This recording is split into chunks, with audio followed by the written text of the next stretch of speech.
Can we bow our heads and pray, please?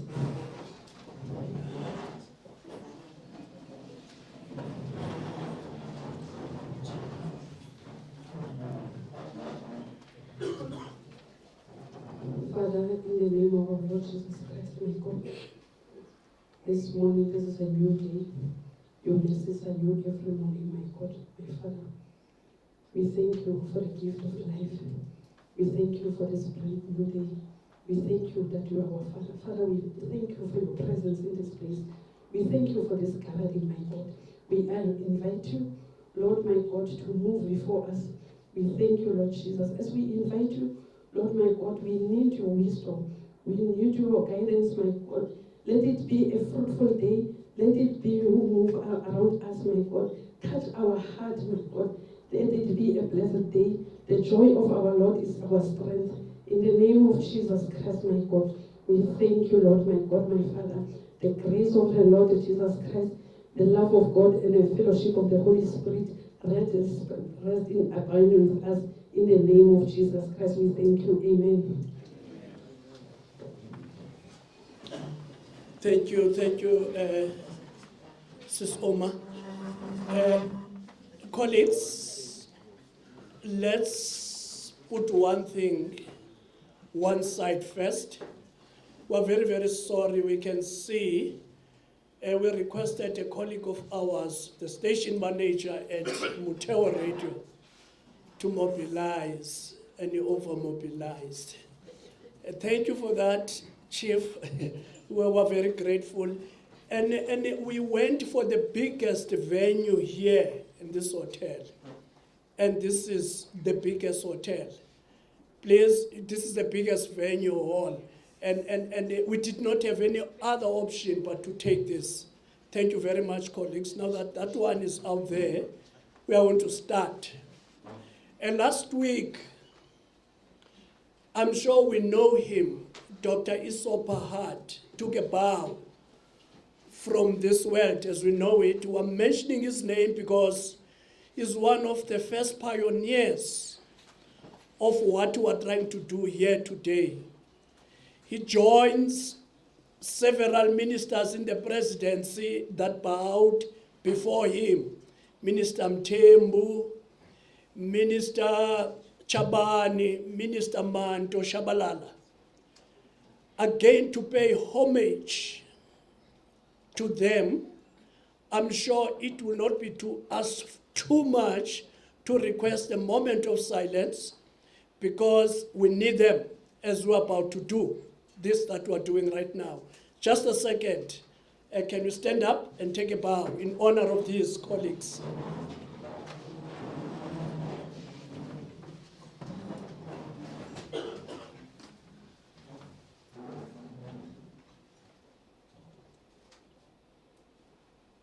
Thank you, colleagues. Thank you very much. Many years ago, right here, not very far from this venue, I think it was Mangaung, in 1912, so many people converged there again to do what we're trying to do. Among other things that they were trying to do, they were trying to adjust the patterns of media in South Africa at the time. And this is what we're continuing. We're still continuing with that agenda. We are here to try and adjust or to address the media patterns in South Africa because we know for too long a sector of our community was never represented in the mainstream media of South Africa for a very long time. Broadcast in South Africa took care of the Africans and the English-speaking audiences. Thanks to this administration that started in 1994, we are on the path to address that. You are going to soon discover that as we deliberate. Now, before we start, colleagues, each and every one of us is going to be given an opportunity to reflect. What is it that they expect out of this? They're going to reflect their expectations. When they leave this place and say it was a very successful session, what is it that they expect to have taken place? It will position those that are going to come and offer presentation here to know exactly what to address. Now, for the purposes of the colleagues who are sitting there, this is live. They requested whoever has something to say to come here on this podium, but for the purposes of this exercise, colleague, can we go to them and let them speak from their positions? Do you give us the permission to do that? She's whispering something. Yeah. The problem is everyone here with cameras, they have mics in front. And the sound from the PA is not actually very clear. Here's the thing. If you don't mind, one by one, can you please, it's not even a long walk like Mdda, a short walk to the podium, and say what is it that you expect from this session. I will start in that corner. Please come and tell everyone here what is it that you expect. Sisi Iza, please come. Everyone is going to have an opportunity to come.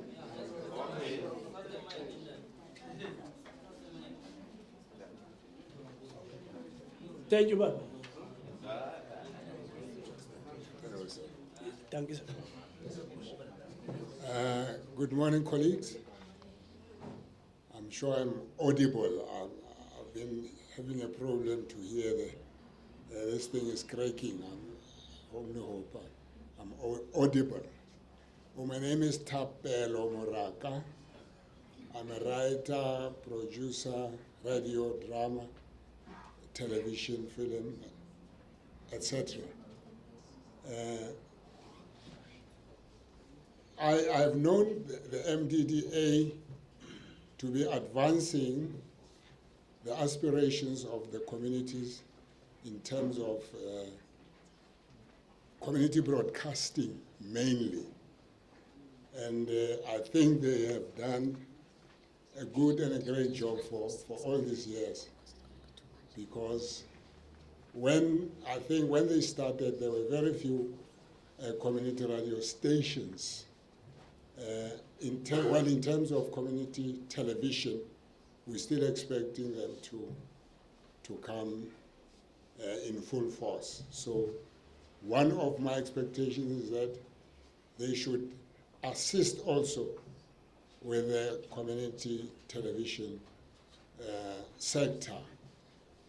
And I know it is not the Mdda's call, but when we talk of community broadcasting, for all these years, I think you'll agree with me, if those, especially who are with the community radio stations, who are managers or who are announcers, DJs, whatever, if Mdda could help, I know it is ICASA's call, but if Mdda could also help, that, you know, we revise the way we get or we nominate the so-called board members. Most of the community broadcasting has been messed up by board members. The way they are being appointed, the way they are being selected, I think we should re-look at that. Well, one other expectation is that when we live here, at least we must know that the Mdda has got enough budget to cover all of our aspirations as in applications. I believe there will be time for Q&A. I'll come back once more. Thank you, Dade. For the purposes of time management, I think this exercise is not going to help us. I will invite one person from this row, assuming that will be representing the colleagues that you are sitting with. Very fast, can you please come and reflect? If you don't have anyone, can we get someone this side? If there's no one, we'll start with our program. 1, 2. We're starting with our program. Thank you. Good morning. I made the speech. Yeah. My expectation coming to this call is if the Mdda can really look, right now when you go to their website, they have opened for the new applications and so forth. And then they have 3 categories. And when I was expecting 4, they have print, they have broadcasting, they have radio. Now there is this digital part that is not represented there. Yet we are in the space and saying we're hoping that when we leave, that era could be corrected so that all of us, we are able to participate with, because we might be look like we don't apply, but when you go through the very same application, there's a time where it shuts you out. Not because of you don't, but it's the issue of digital not being represented. Thank you very much. Colleagues, I invited the colleagues here, no one. Now I want to start. I'm sure this gives our presenters a sense of what is it that they need to zoom into. Let's invite our executive director, Tate Mzu Kashe, to welcome us all. Chief Mzu.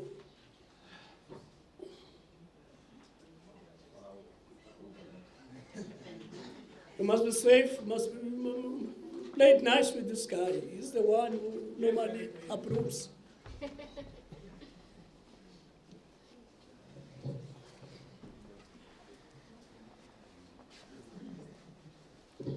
Thank you very much, Program Director. You introduced me very well. That colleague there was amazed when you said I'm a director. He says, "God, I'm sitting next to a director here." So thank you very much. Let me start by greeting yourself, Program Director, Stella Rock's class. Great Deputy Minister Wetu, Ma'am Mdda was here with us today. Greeting to our acting CEO, Speaker. Greeting to colleagues from Mdda and everyone that is here, different organizations represented here, ladies and gentlemen. My name is, as was called here, is Mzuvukile Kashe, but I'm known as Mzu. I think that some of you, I'm sure, would have seen my name somewhere. Some of these documents come through me. And I know I saw 1 or 2 faces here that I had fought with a few years ago. It was issue of funding. I've seen these faces. Hey, we fought, man. They wanted more money and we could not give the money they wanted. But the good thing is that after our meeting, we found each other. After a series of fight, then I think we eventually find each other.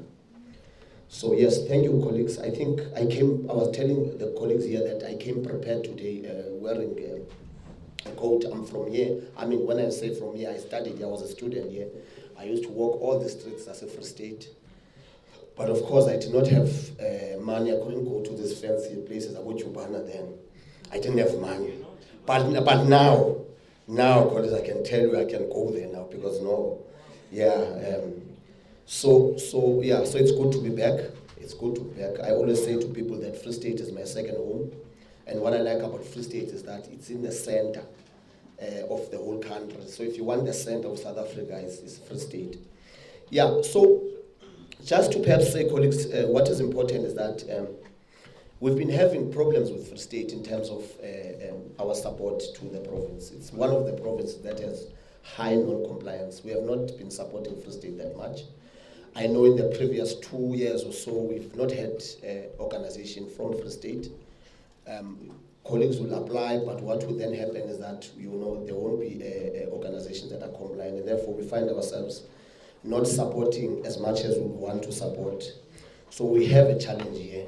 So what we did in mitigating that challenge, some group of you had organized yourselves, and when you organized yourself, you came and wrote a letter to us, Mdda, and asked for support for us to sponsor some, so I don't know whether it was in Bizo or support or workshop, and we agreed to that.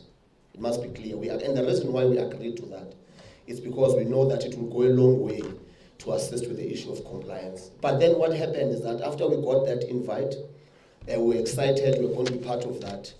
Then we got the same invite from the Premier's office as well. And I had thought that you were working together. And when we were making inputs into the Premier's invite, we found that there was some conflict between the organizations and government. And I think we were clear to say that you must go back as the province and try and discuss that amongst yourself. Because what we want when you support you is that the organizations must work with government so that you will reach the same objective. So I think one of the important things when we talk about the issue of, because I think there's a buzzword that we use all the time, which is called that sustainability. We always talk about organization must be sustainability. And we always say there are three high-level things that always come to mind when we discuss the issue of sustainability. And I think I want to leave you with those. One of them is that organizations must have capacity. When you talk, there must obviously be capacity to do the actual work. And I know in Free State, some of these organizations do have the capacity, and some of them they do not have. We know in Mdda we provide capacity building initiatives, so we are there to support that. That's one. The second one is infrastructure. Infrastructure, when you talk about infrastructure, we roll out infrastructure all the time. I mean, you'll see that we've got studios, we buy the laptops, we do all that. So we also provide that as well. The third one, which is then is compliance, which is both statutory and non-statutory compliance. So if those three you are able to master, forget about the other ones, I think you'll go a long way to sustain the organization. I think in those few words, I want to then welcome all of you to the session today. Please, as you go through different speakers, everyone must then thoroughly ask questions if they do not understand. Tea times you are available if you need more clarity. Let's make sure that we understand what has been presented here, so that when we go back to our different institutions, at least there's clarity. So today, more than anything else, is to provide clarity, so that when we leave here tomorrow, we're able to put an application or we're able to submit. In those few words, I then want to say, Kulegani Askobe. Thank you very much for your time.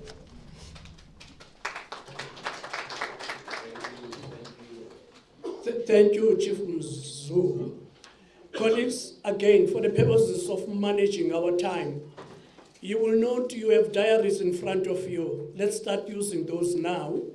Let's note all the questions we want to engage various speakers on. We are not going to ask now. We have a brief from the DM that this must be as interactive as possible. Time for that is coming very soon. But we can only be interactive when we hear what is it that various speakers have something to say or anything to say. Now, I'm going to invite Pokazi, Mrs. Pokazi, who is the manager of the broadcast at Mdda. She's going to dish to us what is it that she has for you. Please compile those difficult questions for her. As soon as the time is appropriate, we'll ask her to respond. Spogi? Thank you, President.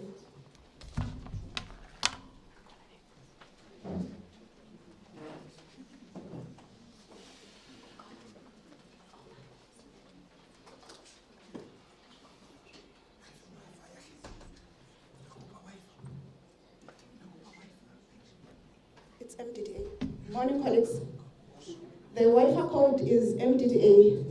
When you log on, you go to conference, and then the code is Mdda in capital letters.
Morning, colleagues.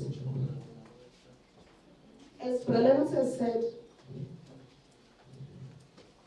I'm Supervisor Mdda. I'm the manager responsible for broadcast projects within the Mdda.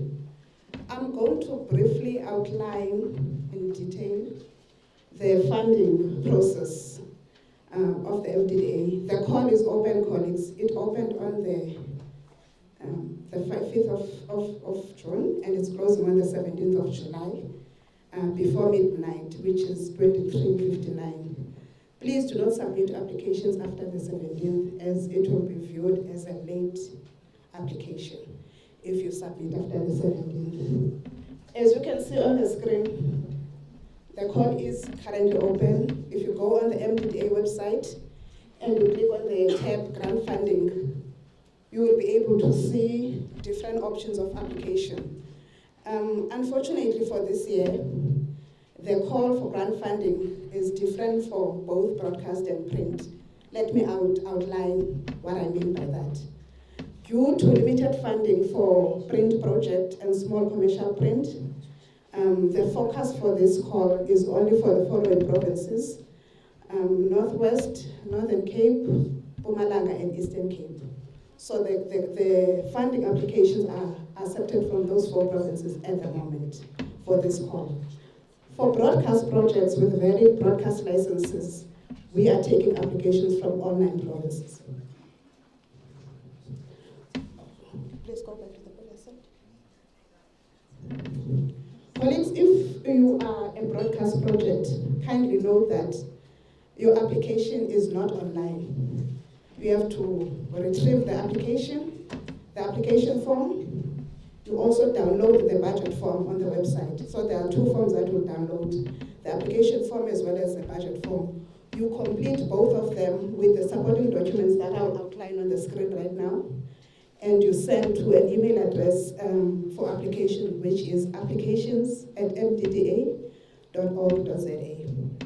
The email address you send your applications to is applications@mdda.org.za.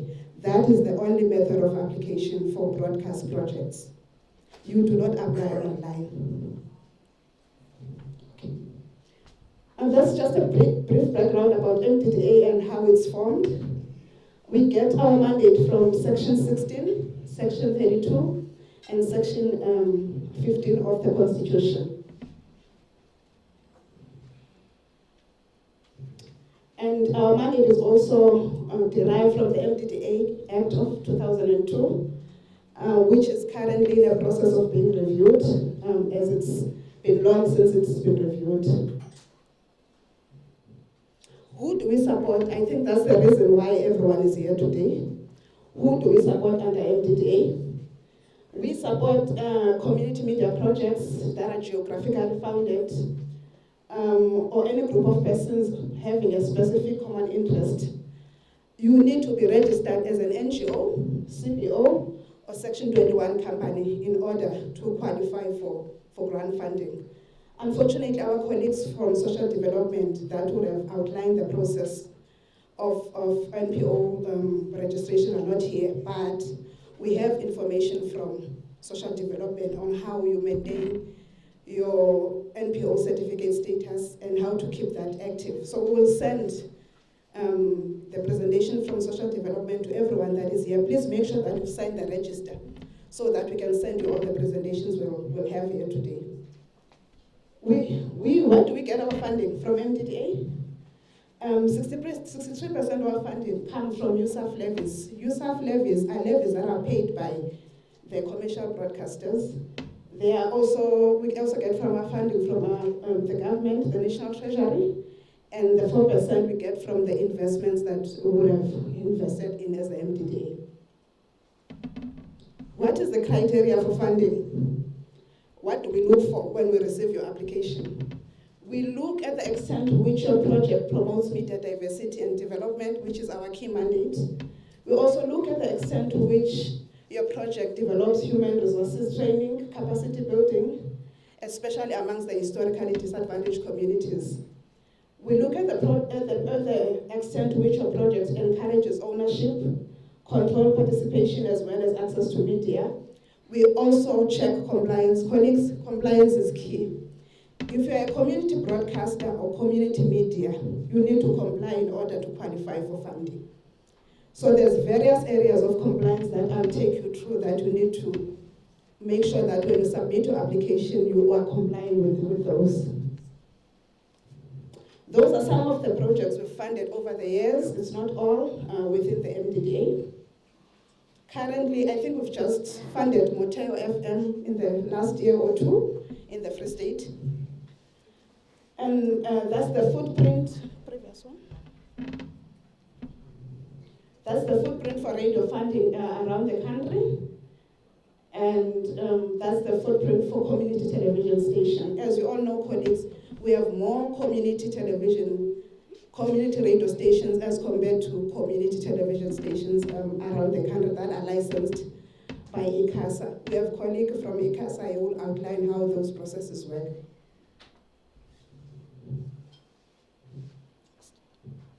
Okay, coming to the documents that we require when you apply for funding, colleague. This information is also on our website. So when you apply for funding, as I mentioned earlier, you download the two applications, which is the application form as well as the budget form. The budget form has categories where you decide as an applicant, what are you applying for? Are you applying for studio equipment? Are you applying for transmission fees? Or are you applying for content production? So you just populate the ones that are relevant to your application. Over and above those two application forms, you need to also submit your founding documents. Founding documents, it's either you are registered as a Section 21, NPO or CPO, your valid tax clearance certificate. Please also submit with a tax PIN. We have SARS here and they will outline how that process works. We have to verify that we are compliant with SARS when we view your application, when you conduct the compliance processes, and without a tax PIN, we are unable to verify if we are tax compliant. We also require audited financial statements. The mistake that is made by a lot of projects is that you submit audited financial statements, but they are not stamped by your auditor or your bookkeeper. We do not view those as credible. They need to be stamped by your auditor or your bookkeeper, whichever one that is relevant to your project. A business plan with a budget and 3-year projections, a valid community broadcast license, a report of ownership, if you are registered with CIPC, copies of CVs of management. We need a minimum of 4 colleagues. Please don't submit more than 4 CVs of management, as well as an organogram. If you are a broadcaster, we also need a programming schedule over a period of 7 days of your broadcast project. What do we fund under Mdda? Remember, initially I said you have 2 forms you download. The second form, which is a budget form, it consists of those items that are on the screen. So you decide what you want to apply for. Under capital expenditure, we fund for on-air and production studio, desktop, laptops, OBE device. The OBE device, let me clarify that it's no longer a bus. It's a gadget, which is the size of a suitcase that you can take around to do your outside broadcast. So we no longer fund for the vans that were used to be funded many years ago. We've upgraded funding for generators to inverters. So we provide funding for inverters now, as well as printers. Coming to content production, we fund for the producers who would have sourced to produce the programs to enhance your content. We'll fund the stipends for those producers. Telecommunications, which also includes website design and where it's relevant, and local travel to collect the content relevant for the production that we would have carried in your different organizations. When you are approved by Mdda, if you are approved, you are required by the funding policy to open a separate bank account. We do carry the cost of that account because we are the one who are requiring you to open the account. So we cover the bank charges for that account as well as audit fees at the end of your grant agreement. We do fund for rental if you are renting a facility where you are broadcasting from, we fund for rental. If you're a print project, we also fund rental for wherever you are working from. We fund for insurance. Since the cost for broadcast equipment is very expensive, close to 2 million. We fund that comes together with insurance so that it's insured in case of anything that happens to the equipment. But the insurance doesn't only cover those studio equipment, it covers everything that is within the station. For transmission fees, it's either you are self-transmitting, meaning that you have a license from ICASA approving you to do self-transmission, or you are transmitting you are self-transmitting with who fund for the funding of the transmitter that you will have to put up in order to receive your transmission. If you are transmitting with Centec, we fund for the monthly fees that you are supposed to pay with Centec. So if you are approved for grant funding, your grant funding starts from the 1st of January 2023 to the 31st of December, 1st of January 2023 to 2024 to the 31st of December 2024. So it's a 12 months grant. So if you are approved for funding for transmission fees for Centec, let's make an example to say you are paying 500 rands installments for transmission fees. So it will be 500 rands times 12 months for the period under funding that will fund you for. But if you have historic debt with Centec and you owe Centec some money, at the moment we are unable to assist with those transmission fees. There are talks going on between different entities that are working with all the broadcasters to find solutions on the historic debt issue. There is currently no concrete decision made on the matter, but in terms of the monthly fees, we do assist with that as MDDA. If you are a small community print, a community newspaper, or a small commercial newspaper, those are some of the footprint from the MDDA on the projects funded. What is funded under small commercial as well as community print? The difference is that there is no broadcast studios there. And instead of capital expenditure that has broadcast studios, we have laptops, computers, printers, cameras, furniture, and website design if you are a small community newspaper or a small commercial newspaper. We also require the same to open a separate bank account for the funding that we receive from MDDA, and we carry the cost for the bank charges as well as the audit fees. We fund printing and distribution costs of your publication as well as content production. The requirements are the same, colleagues, between broadcast and print. The only difference is that if you're a broadcaster, we require a broadcast license as well as a programming schedule. That's the difference. What is excluded from the funding or support from MDDA?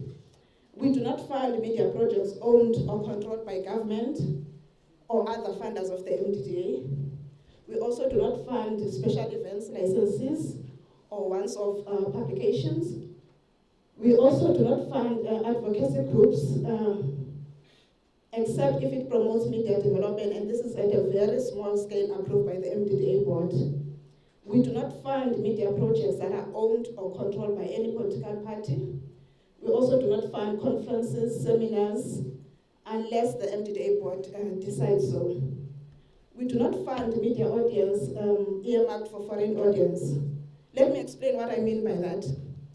If you are a publication that is in Free State, in Bloemfontein, you are working here, but you are writing for an audience that is in Mozambique. That is what we mean there. The audience is not in South Africa, but we are based here in Free State. We do not fund that. So you need to cater for the audience that is within the country. We also do not fund media aimed at reinforcing, boosting, or promoting any particular entity or organization that suits only the ends of that entity or organization. We also do not fund unlicensed broadcasters as required by the law, colleagues. What is the process in terms of the application for both print and broadcast? As I said, colleague, if you are a community broadcaster, you have to download the application form with a budget and complete it and send it to the email that is there on the screen. If you are a community print or a small commercial print, you have to apply online. It's a different process for both print and broadcast. You complete the application online if you're a small commercial or a community print project. So that's the difference between the two. What happens after the closing date on the 17th of July, colleagues? We start a compliance process after the 17th of July. That process includes checking if you meet the requirements that we've outlined there on the website. If you are a broadcaster, we send the list of applicants to ICASA to check that you are complying with your license conditions as stipulated by ICASA. We send the list to social development to check your NPO registration test status that you are complying with social development NPO. We also check with SARS that we are DEX compliant colleagues. Post all those processes. If you have not met any of them, you are then fall off from the list of applicants. We then send the list to the board. The board gives us permission to go and assess the projects that are complying with both Mdda as well as other government entity requirements. We will come to a project. When we come to a project for assessment, we look at what to apply for and what is on the ground. Sometimes our other projects will apply for 4 studios. And when we get to the station, there's only a need for 1 studio. The other studios are still working perfectly well. So we compare what is on paper as well as what we found on the ground. So that process, including going to the board and all the board committees, takes about 3 months. So after July, it will take 3 months before you know the outcome of your application. Meaning that then you'll only know end of October, early November, if you are successful or you are not successful with your application. Whether you are successful or not successful, you will get a letter. If you are successful, the letter will say, congratulations, we are approved for grant funding for a certain amount. If you are not successful, the letter will say, you are not approved, and the reasons for not being approved are 1, 2, 3, 4. The reasons will be outlined. This will also assist you to make sure that when the call opens again next year, you then correct the issues that you were not complying with in this current call. Colleagues, the call only opens 6 weeks every year. So if you miss this call, that is closing on the 17th of July, it will open again the same period next year for 6 weeks again. So it's an annual call. We do not take walk-in applications after the call has closed. So after you have been issued with a letter, the successful projects are invited to Johannesburg to attend what we call grantee orientation workshop.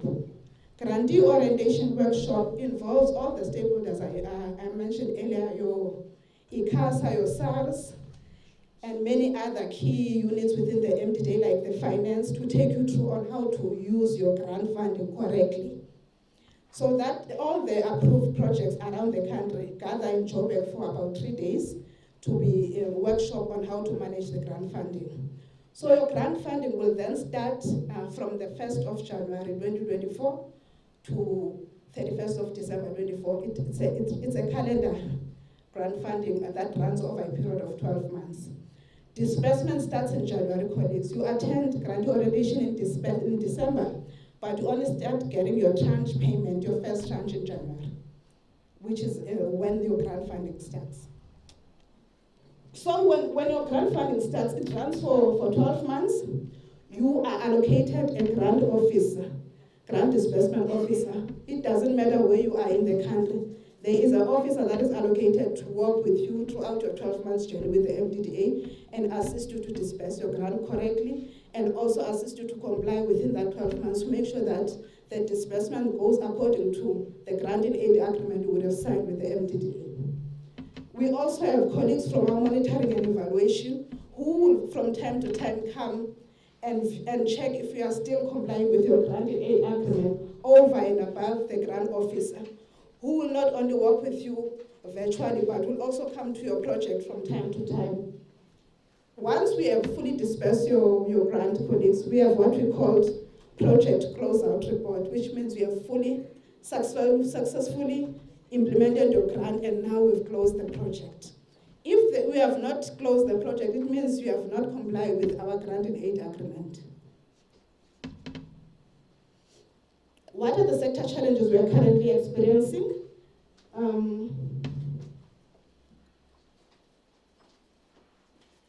For broadcasters, we have a huge challenge with transmission costs. A lot of stations currently are getting switched off due to high transmission fees costs that are not affordable. That is the big challenge that we have. With the community print, is the high printing costs that are a challenge currently.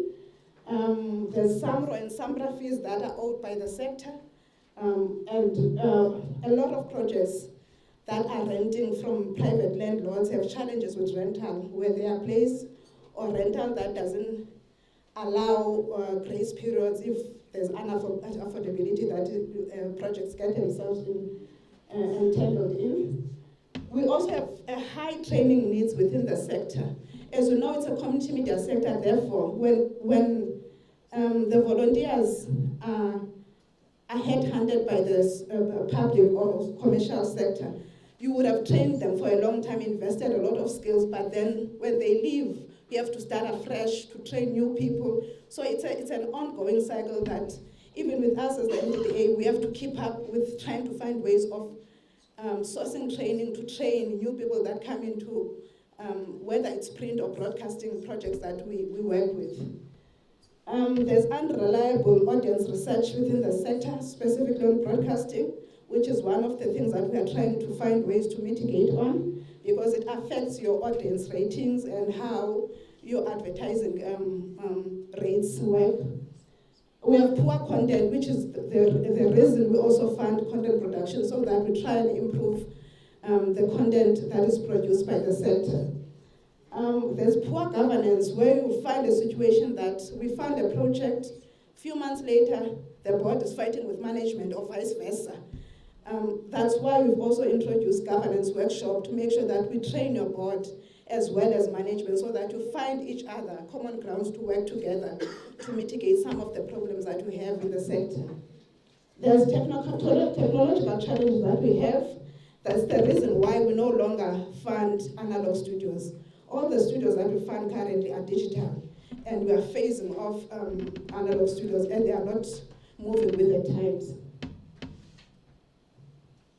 What are some of the questions that are asked by the sector during this period of the call for grant funding? We find projects will ask, if I applied for grant funding last year and I was approved by the Mdda, can I apply again this year? The answer is no, colleague. It means we are still under disbursement as we speak, because your contract is for 12 months. Therefore, you have not fully disbursed the grant we awarded. You are unable to apply until you have fully disbursed and close the whole grant. How long will the funding process take? As I said, it takes 3 to 4 months. You will know the outcome of your application early November and October this year. If the organization experienced compliance challenges before with Mdda, will it be considered for this grant? It depends on the severity of the challenge that you had.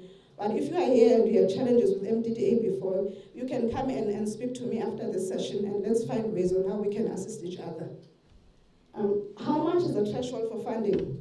It is never the same, colleagues, because your applications are not the same, your needs are not the same, and we don't view application as a collective. We view individual applications. Therefore, it depends on what you applied for, what we've discovered when we assessed your application, when we went to your project, and what the board, Mdda board, approves when they do the final approval in October. That's it. That's all from me. Thank you, colleagues.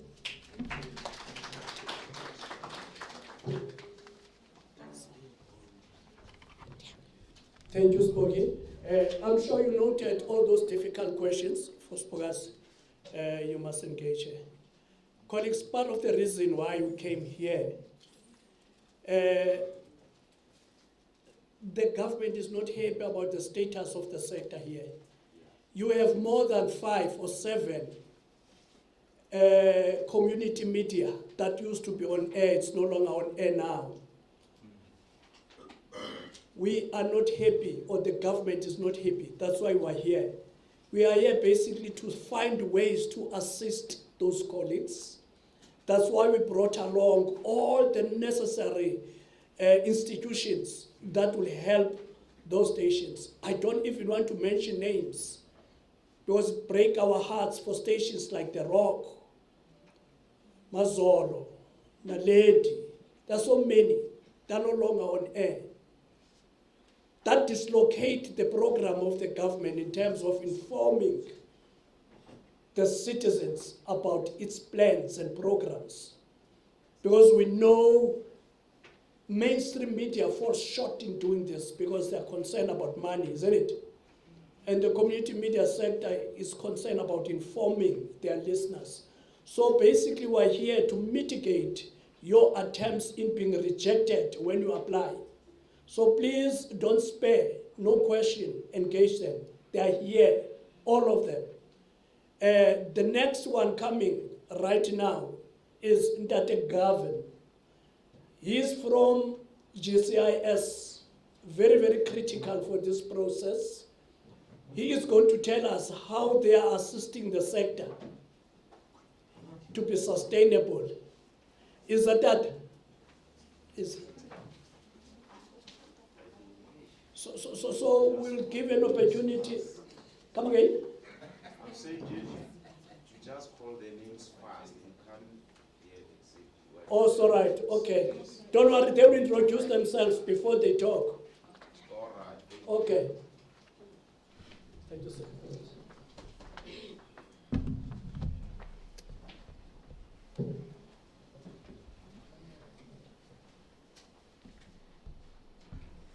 Good morning, everyone. My name is Gavin Sadler. I'm from GCIS head office in Pretoria, based in the radio unit. Thank you for the opportunity to speak here. Nice to see the big turnout. I hope also one of my expectations is to meet some of the community radio stations here in the province that I haven't met face to face, as I am the radio unit liaison for Free State as part of GCIS. So when partnering with GCIS for government campaigns, you'll mostly be dealing with me in terms of submitting documents and that kind of stuff. I will just be talking, my presentation will mostly be focusing on community radio. But note that we at GCIS also we have a broader media buying section as well. So if you need any more information about media buying in general, which relates to print, community TV, billboards, indoor, outdoor, all that kind of stuff, I can give you contact details for that as well. But I'll specifically just be focusing on community radio, media buying and partnership opportunities. So obviously government has identified community radio as one of the most important assets and partners of getting information across to people across the country. We are able to reach people in very rural areas, and the reach that we can get on community radio is still the biggest in terms of running campaigns and that kind of stuff. We have also, since 2007, we've been partnering with the community radio section. And we have grown this relationship where at the start we only had about 30, 60 stations, and now we've grown our database of stations that we work with, compliance stations, to about 120. And it's a symbiotic relationship that government has with community radio, because government needs to get its message across to people across the country. But government also provides funding through this. So we buy airtime on these stations. So we get the message across to the people, but the station benefits by getting the message to the people, but also they receive some funding as well. So government supports these community stations. And I think the goal for everyone, government and obviously community section, is that the section flourishes and we can keep the section afloat. In terms of partnering with GCIS and taking part of these governmental campaigns, just some of the things that you would need to have in place for your station. You obviously need an active registration with ICASA. Your licensing needs to be on point. I know ICASA will also present today, so we'll get more information on that. You obviously need your broadcasting studio and facility, access to a satellite decoder, access to internet, very important compliancy on the CSD website, your tax compliance, everything needs to be in order, because when you send your documents, we vet your documents and ensure that everything is compliant, which then goes to our supply chain office, which will then, if all your documents are in order, you'll then be approved for campaigns. Just briefly about our current rates for community radio. For 1 hour broadcast is 8,000 Rand. 1 week of adverts is 6,000 Rand, and 1 day of OB service is 35,000 Rand. Just briefly on the process flow, how we run our campaigns. A client department will come to us and say, we want to run X campaign on community radio. They will say to us maybe, okay, we want to do 1 week of adverts, we want to do 1 phone-in program.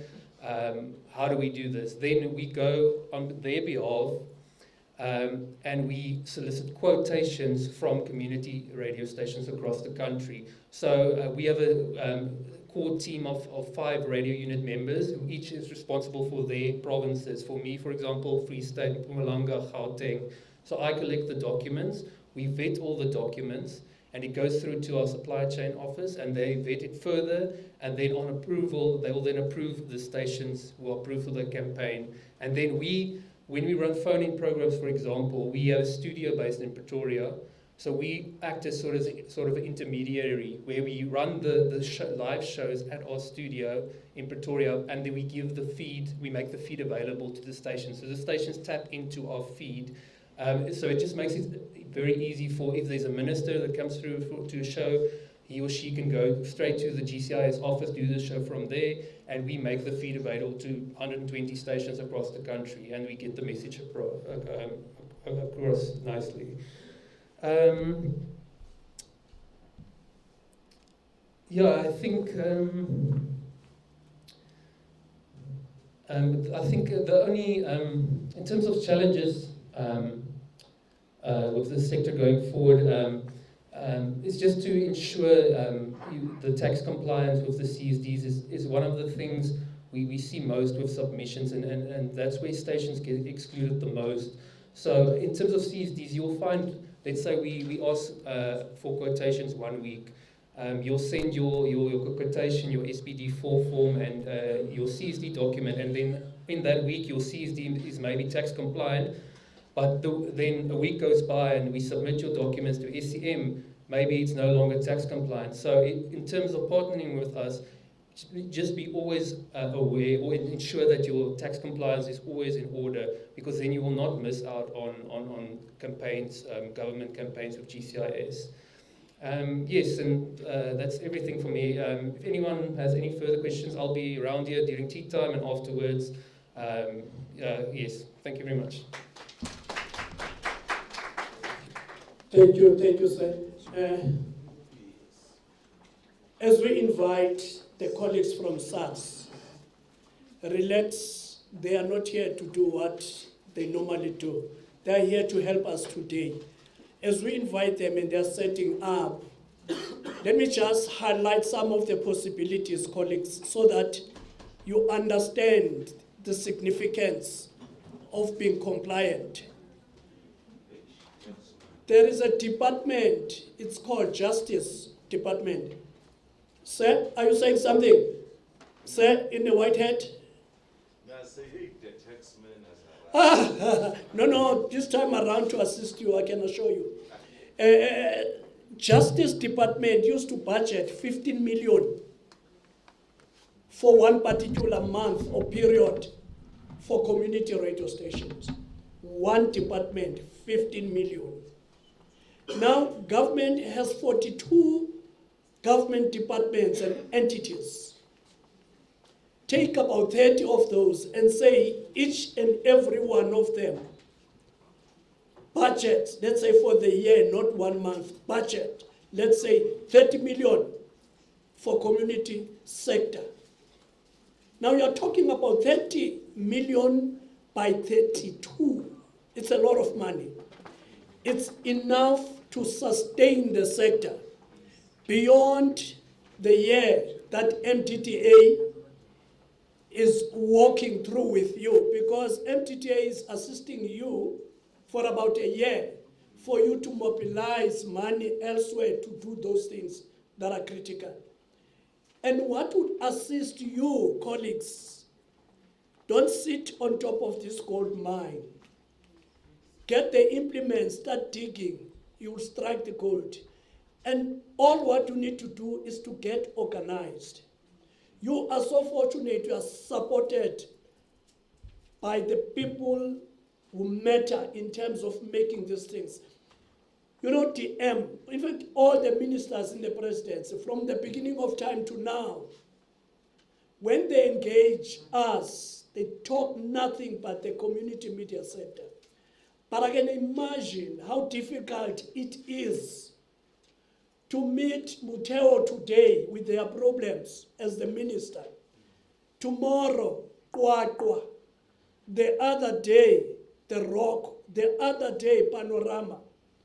What is so difficult in getting the sector here under one forum so that when you need to do these things, you send these people to go there in Pretoria or Cape Town and say, these are our challenges, assist. Please, by the time you leave this place, if there's anything you are going to listen to that. You can only be assisted when you are organized. I can assure you. Thank you.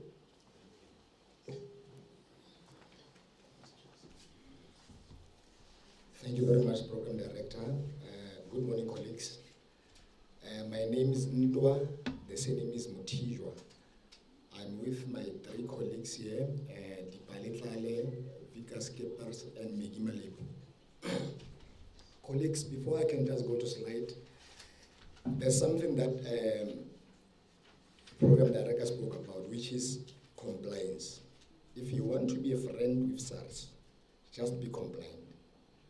However, submitting your return at SARS, it doesn't mean you are compliant. You are compliant only when you submit the correct information. I just want to be honest with you. There's a tendency that our client, they submit the 0 returns because they are lazy to do their financials. Rest assured, in the long run, you are going to be in trouble, unnecessarily.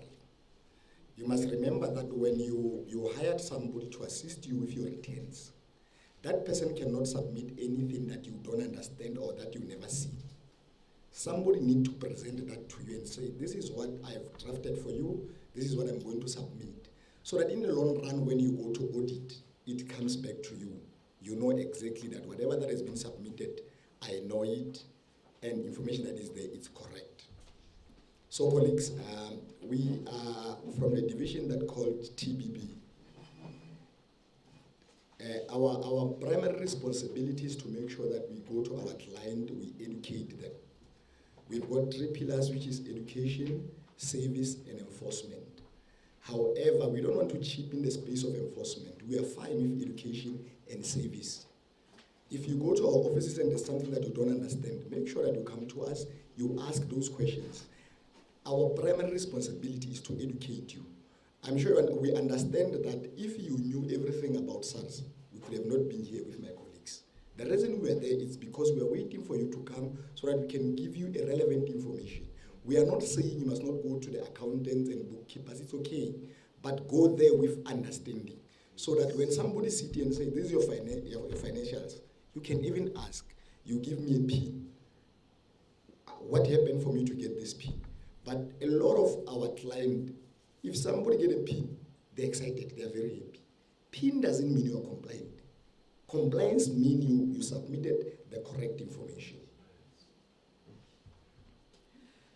Colleagues, we as SARS, we've got a vision. Our vision is to build a smart, modern SARS with unquestionable integrity, trust, and admired by government, the public, as well as our internal peers. For the purpose of this presentation, we focus on the following strategic objective. Make it easy, simple to comply. Create awareness, clarity, and certainty. Modernize system to provide seamless online digital services. That simply means we don't want to see people coming to our offices. people, they can just go digital. Go on your app or on e-filing, then you submit your returns, or you can get anything that you want from SARS, just online. Make it hard to not comply. That simply means we're going to make sure that we go and educate you, even if you don't want to be compliant. You say, no, but it's difficult for me to leave my house to go to SARS, it's fine. Send an SMS to us, make an appointment, we'll be able to call you and assist you.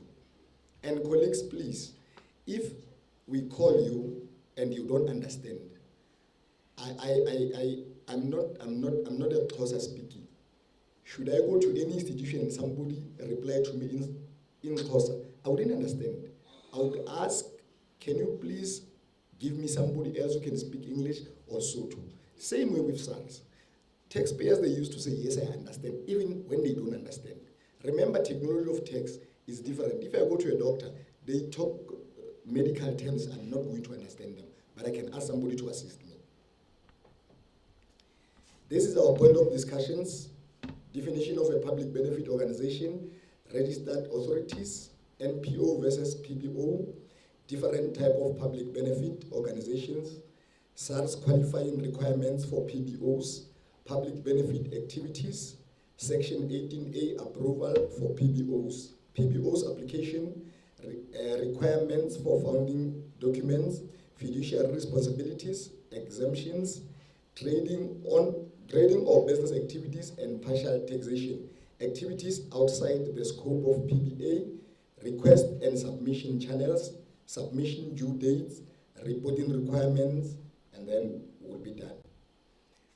Colleagues, you must remember one thing. If you are exempted from tax, it doesn't mean you are not supposed to submit your tax returns. It simply says you are not paying tax, but you need to submit your returns. We need to know how did your business unfold for that particular year. So a public benefit organization is an organization that meets the requirements prescribed under Section 30 of the Income Tax Act. This entity requires the approval by the Commissioner of the South African Revenue Service to enjoy the benefit of a certain tax concessions. Remember, colleagues, if you applied and you are not being answered, you are not exempted from tax. Commissioner, they need to reply to you and say you are exempted from tax. Special tax treatment enjoyed by PBOs are set out in a Section 10(1) CN of the Income Tax Act. List of registered authorities: Department of Education, Health Department of Social Development and Act.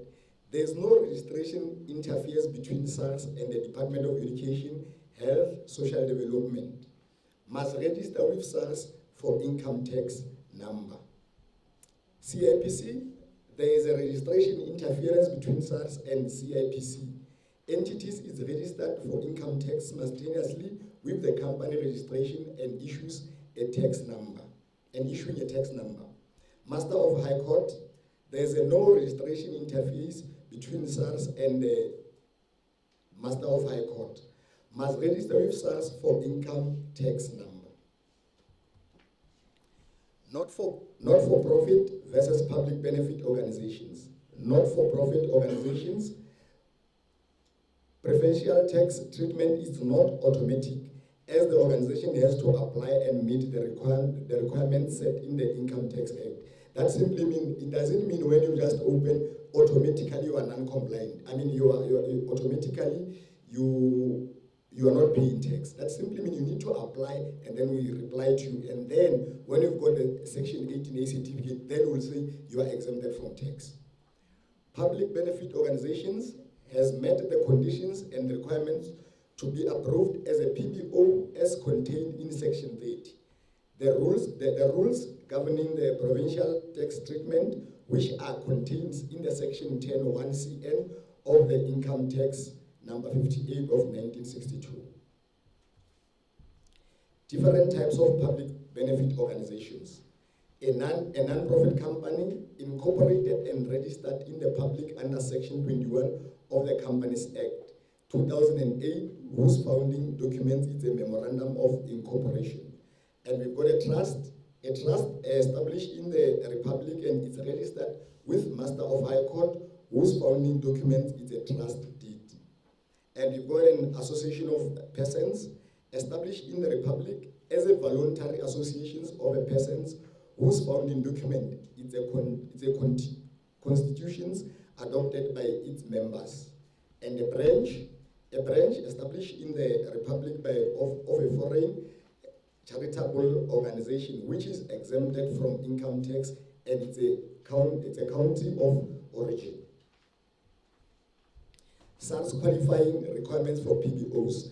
Remember, colleagues, it doesn't mean when you open something and you say it's a PBO, you automatically qualify it as a non-profit organization. First, there's a requirement that you need to meet so that we can classify you as a PBO, and then you can be exempted from tax.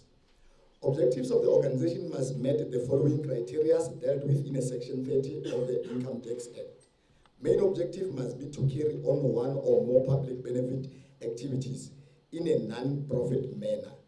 We need to underline, in a non-profit manner. That simply means the intention is not to make profit, but the intention is just to take the activities to assist on a community. And with an altruistic or philanthropic intent, no such activities is intended to directly or indirectly promote economic self-interest of any fiduciary member or employees of an organization, other than reasonable remunerations payable to that fiduciary member or employees. PBOs must themselves conduct the PBA or provide funds to the approved PBOs. PBAs must benefit the generic public. Such an activities carried on by an organization in for the benefit or its widely access to the generic public at large, including in a sector thereof. 3, unrelated or unconnected person, office bearer, director must be appointed to take fiduciary responsibility of the PBO. PBA are determined by the Minister of Finance and listed in a Part 1 of the 9th Schedule of Income Tax Act. Public benefit activities listed in the Part 1 of the 9th Schedule are categorized as follows: welfare and humanitarian, healthcare, land and housing, education and development, religions, belief or philosophy, cultural, conservation, environment and animal welfare, research and consumer rights, sports, provision of the funds, assets, resource and services, others specified under a general. Section 18A, approval for PBOs. That simply means the certificate that can exempt you from tax is this one of Section 18A. That simply means if you don't have that, you cannot be exempted from tax. A PBO may apply for Section 18A status. It is conducted the activities listed in a Part 2 of the 9th Schedule, or provide funds or assets, or to other Section 18A approved entities. A PBO may also be approved to issue tax deductible receipts or its donor under Section 18A.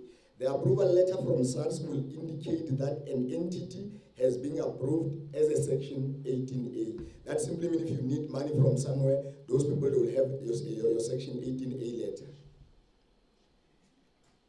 Welfare and humanitarian, healthcare, land and housing, education and development, conservation, environment and animals, provision of funds, assets by conducting PBOs, Section 18A. Public benefit organization application.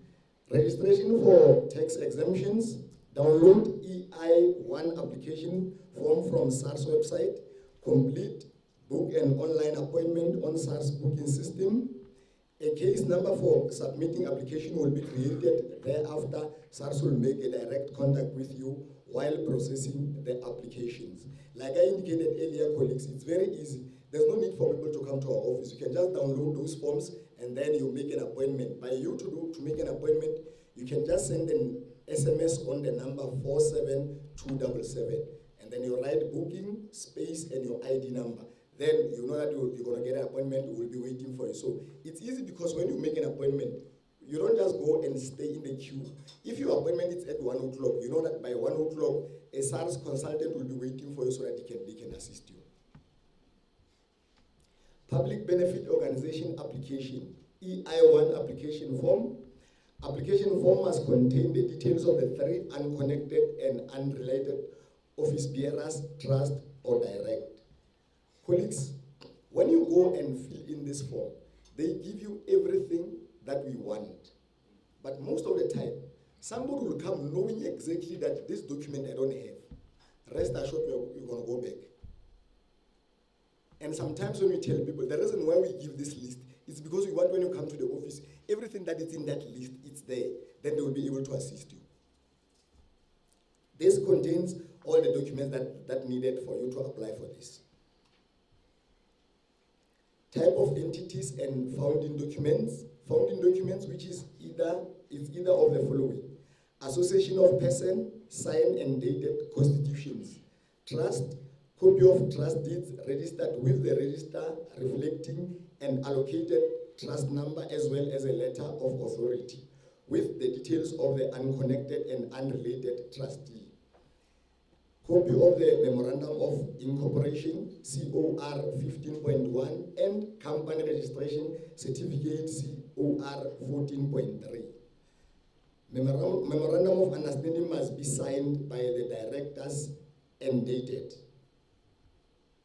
Requirements for founding documents: fiduciary responsibility, prohibitions of distributions of funds, dissolutions, non-revocable donations, amendments to the founding documents. Fiduciary responsibility. Fiduciary means a person who holds a position of a trust and a responsibility, including decision-making power related to the affairs of an organization. A non-profit organization, a non-profit company may elect the incorporations of directors. A trust may elect the person or the persons acting as a trustee. An association of persons may elect office bearers. No single person may directly or indirectly control the decision-making power of an organization. A PBO, with the exceptions of a trust, must have at least 3 persons who are not connected persons. Exemptions: PBOs are only exempted from the income tax and may enjoy concessions in other taxes and duties, which will be contained in the approval letter. Tax duties or levy: donation tax, estate duty, skills development levy, transfer duty, and capital gains tax. For donation tax, concessions on a donation tax only if entity is approved PBO. For estate duty, donations stayed in will result in a reduction in an estate duty. And skills development levy, only PBOs conducting PBAs will qualify. Transfer duty, the exemptions is in respect of property, which will be used 85% or more for the public benefit activities. And the capital gains tax, only assets which were not used for business will qualify for the exclusions. Trading or business activities, partial taxation. A PBO is permitted to carry on a business or on a trading activities provided the sole or principal objective remains the carrying on a PBOs. PBOs may not, however, engage in a commercial trading activities and claim that since a portion of the profit are used to carry on approved PBAs, it should qualify for approval as a PBO. Receipts and accruals which arise from a business undertake or trading activities will only be exempted from tax if the receipt or accruals falls within one of the 4 criteria under section 10(1) CN. That simply means if one of the activities that are taking place on your PBO are not classified there, we consider you as a taxpayer and then you need to pay 27% of the tax. Activities outside the scope of PBAs.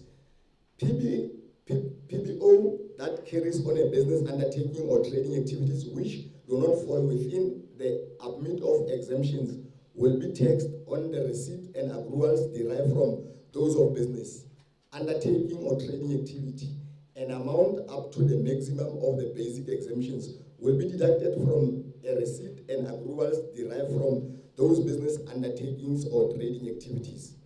The exemptions amount is calculated as the greater 5% of its total receipt or the 200K in a year of assessment.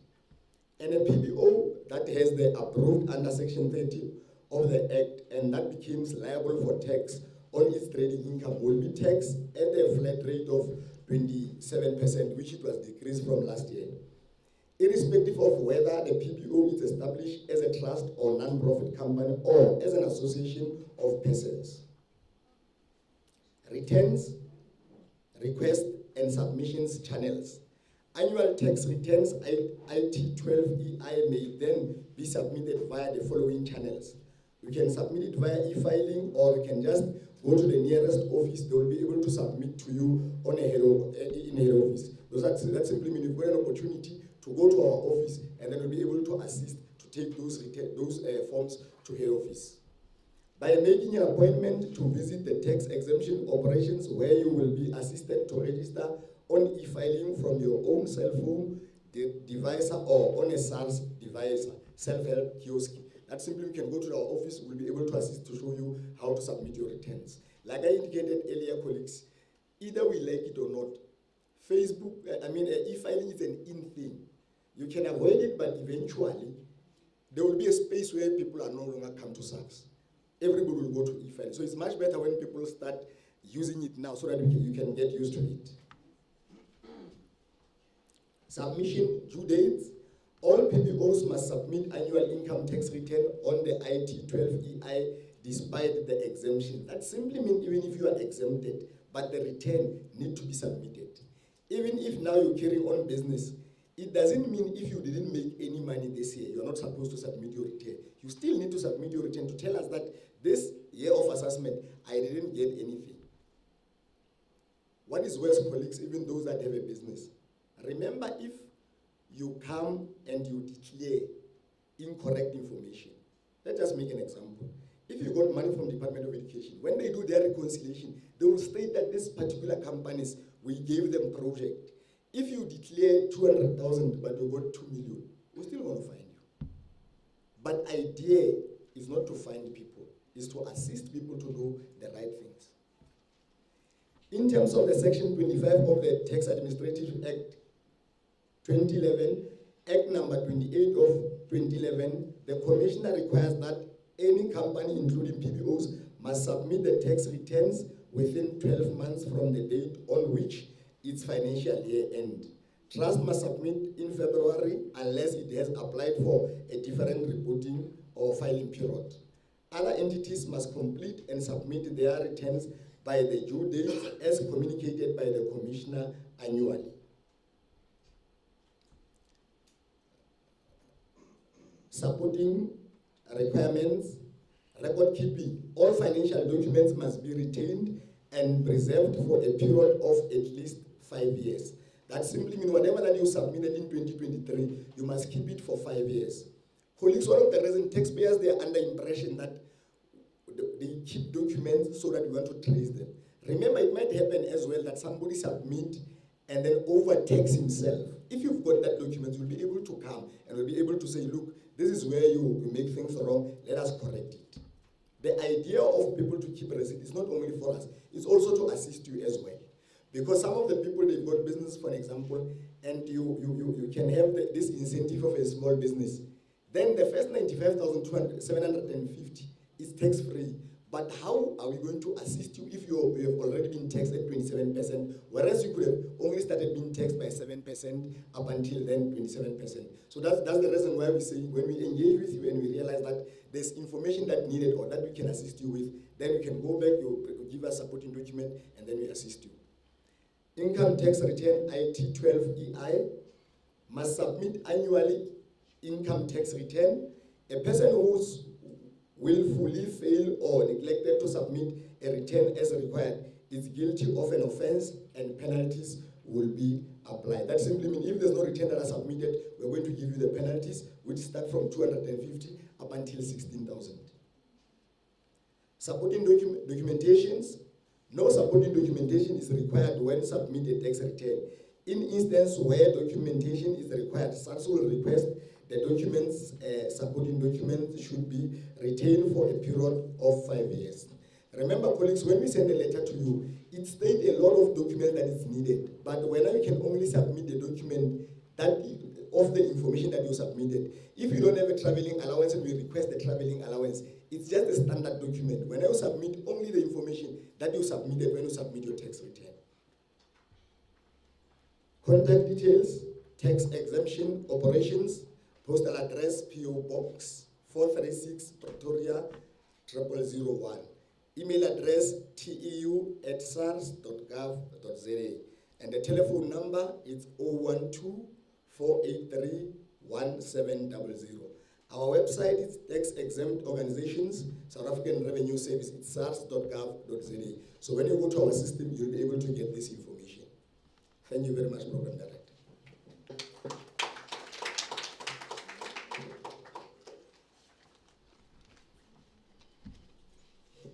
Thank you very much, sir. I'm sure a few minutes before you came here, if we were to ask you to close your eyes and paint a picture of SARS, we'll be getting images of a face that is likely to be red with horns. But after this, I'm sure it will be the picture of a saint with that halo ring hovering on top of its head. Thank you very much, sir. But compile those difficult questions for him. He is here to service you. Now we are going to call someone who calls himself, what do you call yourself? Mashonisa. He calls himself Mashonisa. Kamse, tell the people why you are Mashonisa. Please, guys, going forward, let's try and embrace us. That's doing so good for us. I mean, if I can give you the figures, you will understand. I mean, we're the country of 61 million people. Out of those people, 18 million survived because of SARS. 18 million. Additional 11 million people, they're getting or receiving temporal grants, this I say, from SARS. And we have over 1.1 million those government employees that are getting their salaries because SARS is there. They're doing a very, very good job. And if we do not do our part, I can imagine the crisis we'll be confronted with. Are you ready to say? Mashonisa. I'm not sure he's nervous today. Normally, it's not like this. Yes, the microphone. Good day, ladies and gentlemen. We want to welcome the minister today. Thank you, ma'am, thank you for gracing us with your presence today. We are very honored. Ladies and gentlemen, andikhetanga mna ukuzibiza uMashonisa. That name was parachuted on me by the CEO of Mdda. Mna kaloku elami igama ndinguNdlomo Mbonelwa, ndiphangela phaa eSendek. And my title is that of a regional account manager. I'm responsible for Mpumalanga, Free State, Limpopo, Northwest and Northern Cape. All umsebenzi, other than being an account manager, is to be a debt collector. That is why I'm here today. Sani Maliam. Yeah, Sani Maliam. Ladies and gentlemen, there's this unfortunate situation that we as a country are not very, shall I say, transparent about who we are and what we do. Abantu abaninzi don't know who Centec is, except for those people that are in the sector. The general public does not know who Centec is. And I always say to people, you listen to radio and you watch television because of Centec. And the history of Centec is that Centec used to be a technical division of the SABC back in the day. And then in 1996, an act was enacted that allowed Centec to be called Centec, away from SABC, and to be a stand-alone entity, but still owned by government, carrying through the mandate to provide signal distribution services to the SABC itself and other broadcasting entities, such as your MultiChoice, such as your ETV, and all other broadcasting entities who choose to use our services. And we provide those services through these means. We have the largest teleport on the continent, and we have over about 300 sites where we have masts, okay, on top of mountains and hills. And we have a data center in Nasrec, which we need the country to use as it's standing underutilized. We also have a fiber ring in Gauteng, and the good news on that, it is much as it is limited only to Gauteng, it is going to be extended by the measure that we are going through with BBI, Broadband Infraco, another state-owned entity that nobody knows about. Sad fact. South Africa. We need to be out there, to be known, to be visible. So Centec is going to be merging with, Centec is going to merge, is in the process of merging with Broadband Infraco, and that is going to enable us to grow our footprint in terms of availability of fiber, since Broadband Infraco has got that in the country. If you want to understand the seriousness of this measure, it is that Broadband Infraco have actually moved away from their offices in Honeydew, in Woodmead, and they are actually resident in our Honeydew offices. So that's how progressive this move is. And we also have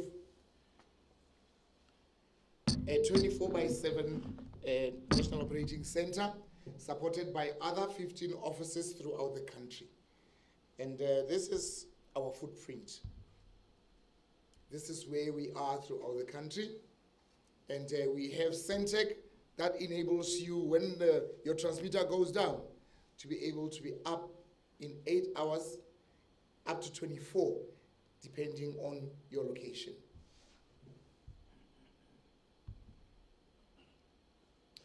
And this is our current business model. We have a content and multimedia services. We also have ICT and infrastructure management services. And due to the measure and the progress of the business, this is going to change. And this is how it's going to look in future. We're going to have a broadband wing, a media, towers and data warehousing, and satellite. Those business units will be there for the progress of you as a sector and other supporting sectors in the country. And under your broadband, you have your radio and TV and digital, which where you're standing, and under media, you're going to have those other elements in there. And the current operating model brings tears to my eyes. We have what we call setup costs. We have the support and maintenance, we have spares, and we have third-party issues. The part that brings tears to my eyes is the setup cost. When I got Moteo on air a couple of years back, I think we charged them 23,000 to have them on air. But today, anybody that has received a quotation from Centec, particularly from me, will attest to the fact that that quotation stood at nothing below 750,000. Yes. Anybody that has received a quotation in the past 4 years, it's 750,000 to set you up. We're not being funny as a company. Let me give you a short history. When so many years ago we could say, Muteo, pay us 23,000, we'll set you up. It was simply because it made good business sense. And that business sense has shifted to 750, because in 2014, community broadcasters owed Centec 11 million. And the then Department of Communications came out and bailed the sector out. Unfortunately, that solution created so many problems for us that are seeing us today as having community broadcasters owing Centec 94 million today. Because the one radio station that owed Centec 4,000 rand, okay, versus the one station that owed Centec 400,000, had their debt cleared, and guess what? The 4,000 person and the 400,000 person said, you know, why should I bother? I've been struggling to pay, but I kept my agreement and I paid Centec. And the other person cruised. They bought an X5 and the other one was struggling to pay stipends to the kids. So, because we expected the bailout to return, stations stopped paying. And Centec as a business had to make a conscious decision to say, what do we do? For us to curtail this loss that we are suffering and for the debt not to grow, we'll have to increase our setup costs. And I said we always receive a lot of questions, very pertinent, that say, who expects a radio station to have 750,000? Nobody, obviously. But unfortunately, as a business, we have to mitigate that risk. And I always say, when you ask us, out of this, it is for you as a sector to make the necessary noise. And here is that ear today that's going to listen. Here's the Mdda that's going to assist. Here's GCIS, who gives you business. Ma'am, you're going to be very amused by this. When we switch them off, but Mr. Bonello, if you can just maybe let us run for 3 months. Why? But we will lose in business. You know, oh, really? Yeah, you're having a business. You're making money. Now that we're switching off, now you realize that you're losing money. So GCIS is there. We know that they are doing their best to support you. Make use of it. And from this model, we said, unfortunately, there's not much we can do. As I'm going to repeat that, we had to mitigate the risk that we are sitting at and to make sure that the debt does not grow. We unfortunately had to come to this unfortunate situation of having to close stations off. And there's another bone of contention here that says, much as the Mdda is assisting you, they are not willing to address historical debt, okay? It is an engagement that has to be had between yourselves and the Mdda, because it is self-defeating that the Mdda would be willing to assist you with 1 million when you owe 800,000 to Centec, and yet they cannot give you that 1 million to pay Centec, but they're willing to purchase new studios for you. So please address that as a sector, and I hope that by the time we leave today, at least that is cleared, so that I can collect my money. Thank you.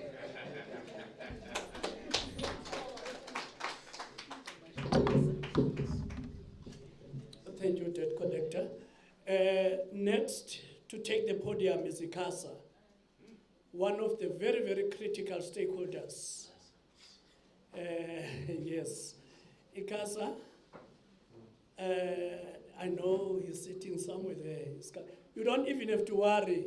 Unlike Centec, you are safe. Unlike SARS, you are safe. Unlike MTTA, you are safe. ICASA. Thank you, sir.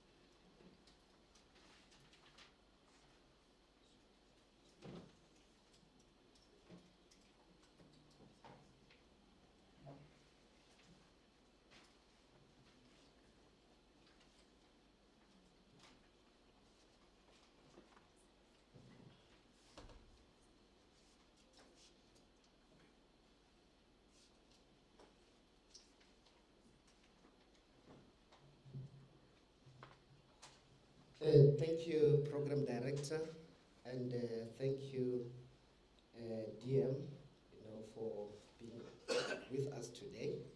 So my name is David Monyebao.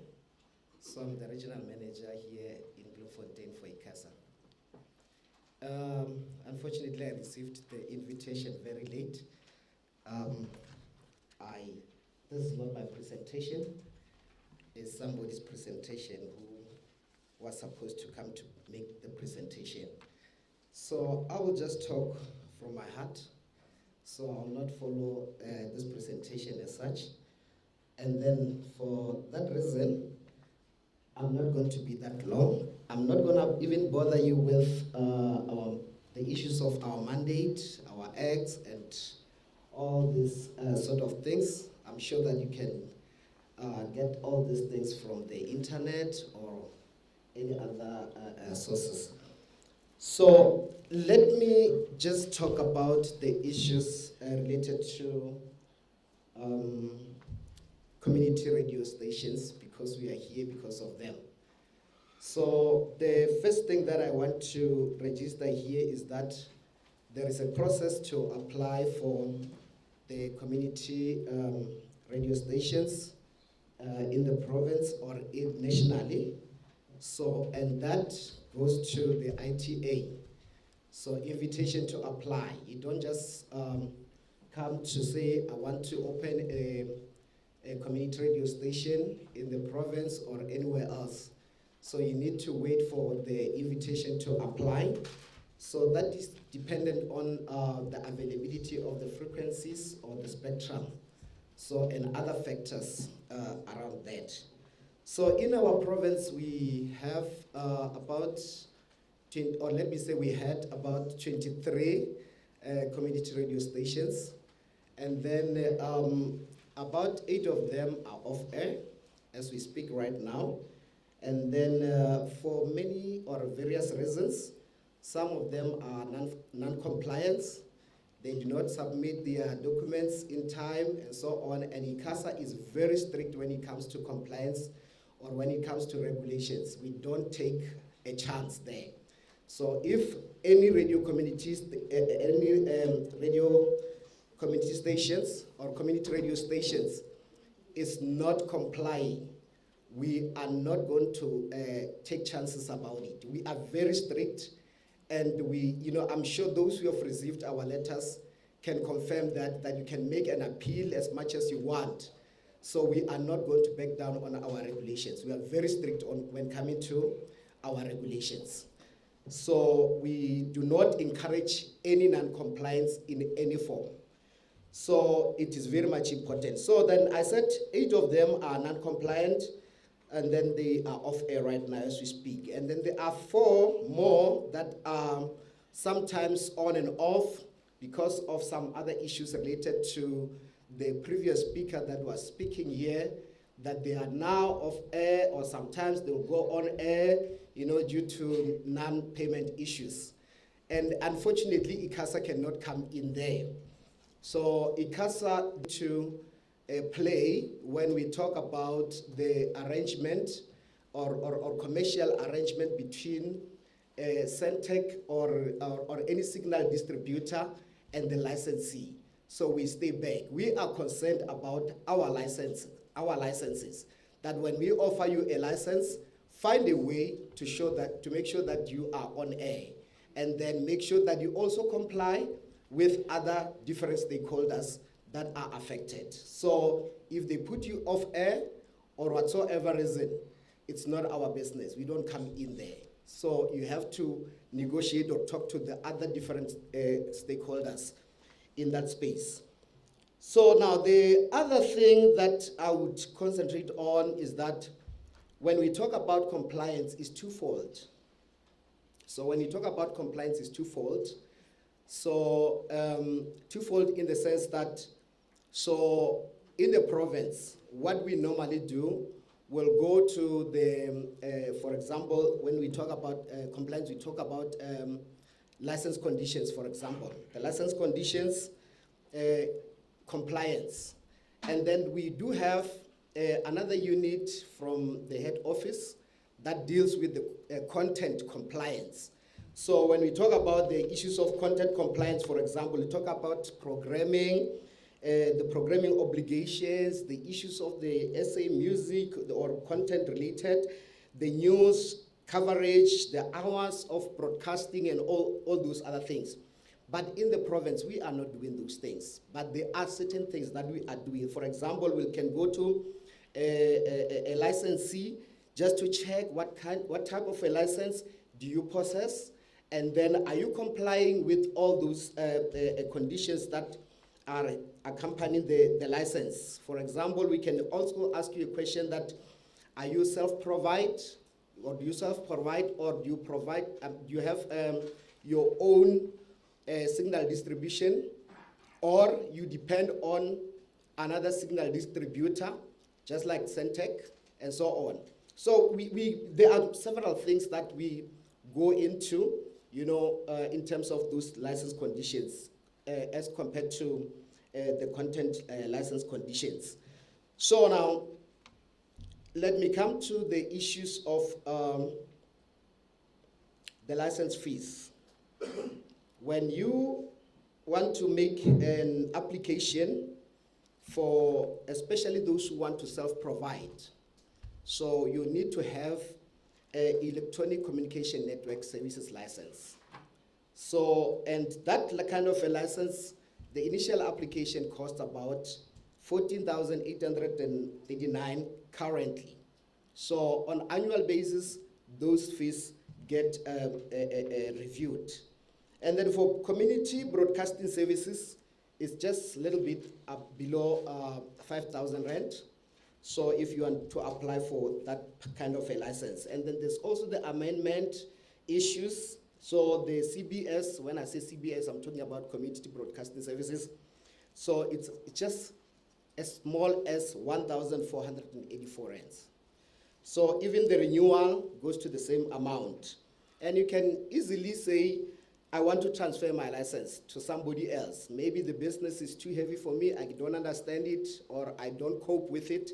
So there is somebody who is interested in that business, then you can transfer your license to that particular person who is interested in that license. So the transfer of the license is just 4,452 rands. So I think that is in simple or in brief what I can say about this. Thank you so much.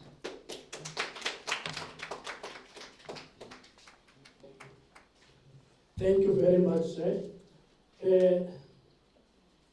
Now I believe him when he says he was requested at the 11th hour to come and do this presentation. Because part of our being here today is not really to go back to the reasons why some of us were switched off, discontinued, but try to find one another and assisting one another to make sure that we're back on air. We appreciate all those problems, but we're here to find ways of assisting one another because we understand the problems confronting the sector. We know. Now, let me invite our CEO, who is going to introduce. Okay, the big chief here is saying I must stop.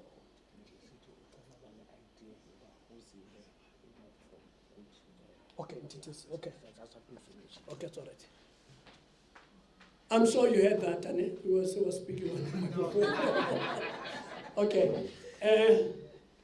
DM is requesting that she has a very good picture in terms of who is here. So, CEO, part of what you are going to do as you provide your remarks, introducing the DM, I know you know who is here. Share that information with the DM so that her address is pointed to the people who are here. She does not want to talk to people who are not here. CEO, people are waiting for you.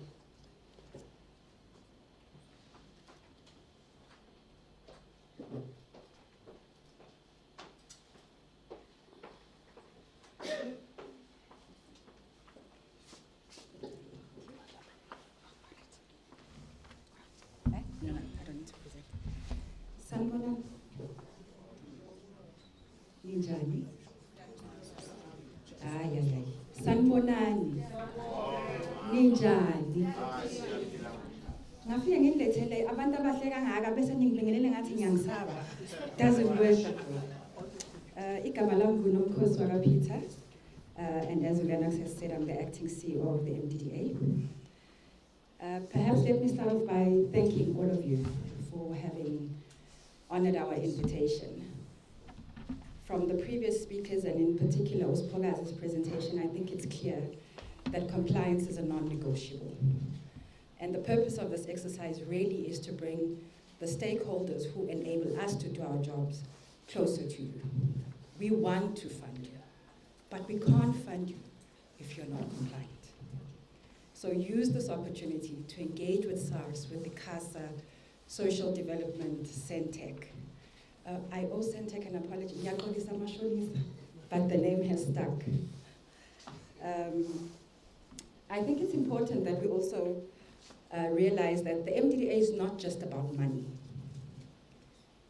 We also have a responsibility to ensure that the sector is capacitated and that we advocate for a collective position that is in the interest of the sector.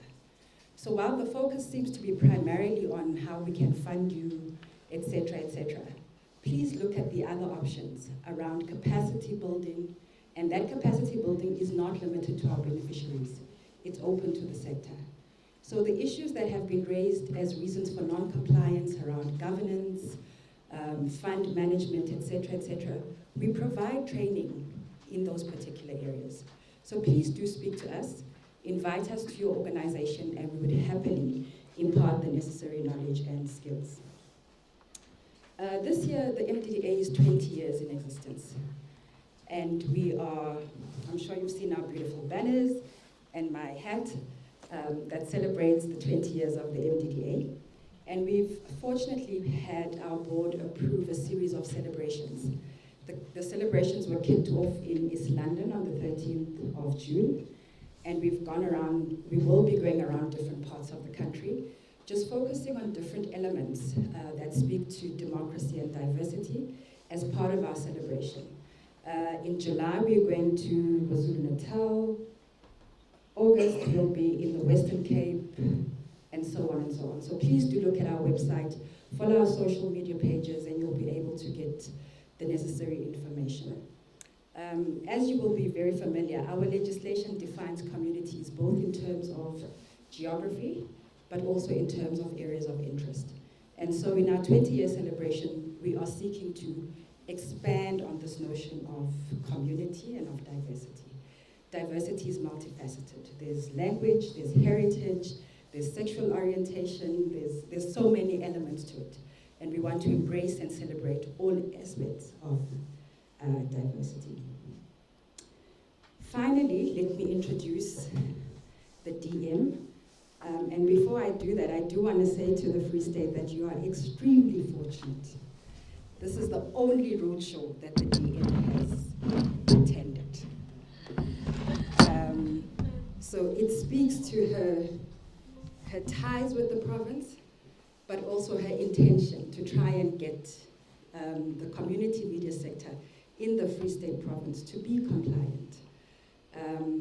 The DM is one of the 2 deputy ministers in the presidency, and the Mdda forms part of her primary responsibilities, which is why you will also see that as part of our 20-year celebrations, we are taking her along everywhere we go.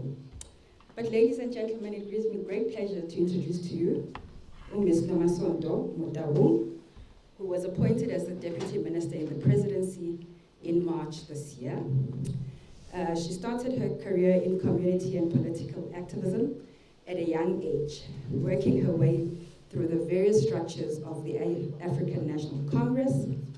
At some point, she was the head of the ANC Youth League and part of its executive committee in the Fezile-Dabi region, and she remained a member until 2010. She was more recently appointed as one of the conveners for the National Youth Task Team, which successfully hosted the first ANC Youth League conference in, I think, over 5 years, dear?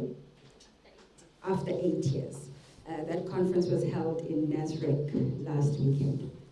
She is currently a member of the ANC Provincial Executive Committee for the Free State Province and is, as I've already said, assigned the responsibility for the MDDA under her portfolio in the presidency. DM, welcome.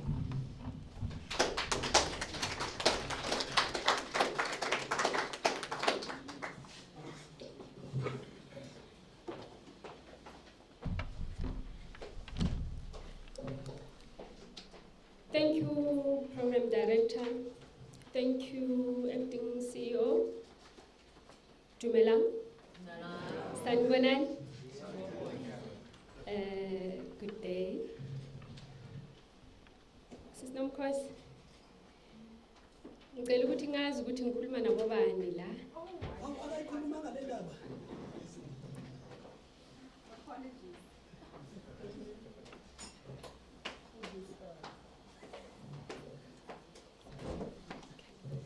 Sorry about that, DM. So in this room today, we have with us the community media sector in the Free State Province. We have both beneficiaries of the MDDA, past and present, as well as people who are interested in leveraging of the support of the MDDA. The number of stations from the broadcast space who are present are both those that are on and off air. We have some digital media presence in the room line, and then we also have online TV stations that are broadcasting the event here. Ngiyabonga. Good day, everyone. It gives me a great pleasure to address today in this MDDA call for grant funding application roadshow 2023 in Bloemfontein, in my home province. Before I start, let me acknowledge and thank the presenters today, MDDA, GCIS, SARS, Centec, Mashonis, ICASA, for more comprehensive information that they have shared with us today. Let us once more give them a round of applause. Secondly, let me thank you, the audience, for making time to be present here today despite the weather condition that is here in this province. Let us give a round of applause for everyone present in this event today. The main activity of the MDDA is grant funding, which means that they provide funds to assist in the establishment of community media. For example, helping new radio and TV stations to purchase equipment, or local newspapers cover their printing and distribution cost. The MDDA also provides support to development of local media by providing training, assisting them to attract advertising, get discounted printing cost, and etc. The grant funding call window is enable community media and small commercial organizations to submit applications from MDDA for funding support. Given that the application requirements can be confusing to some community members, MDDA embarks on national outreach programs to provide clarity on the application processes and outline what are the don'ts and the don'ts of the media applications. The MDDA team is then outside to assist and guide aspirant applicants on the requirements for compliant application submissions.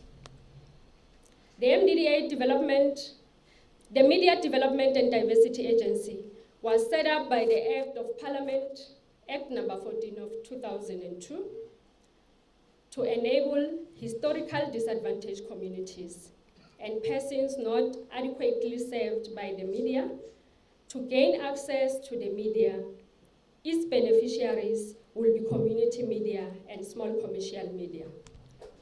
To achieve its objectives, the MDDA encouraged ownership and control of access to media by historical disadvantaged communities, historical diminished indigenous languages and cultural groups, encouraged the channeling of resources to community and small commercial media, encouraged human resource development and capacity building in the media industry, especially amongst historical disadvantaged groups.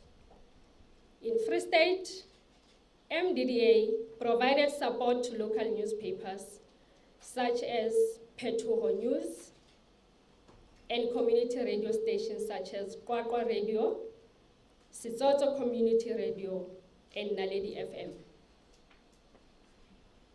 Only 3, this is no course. Babuzi, only 3.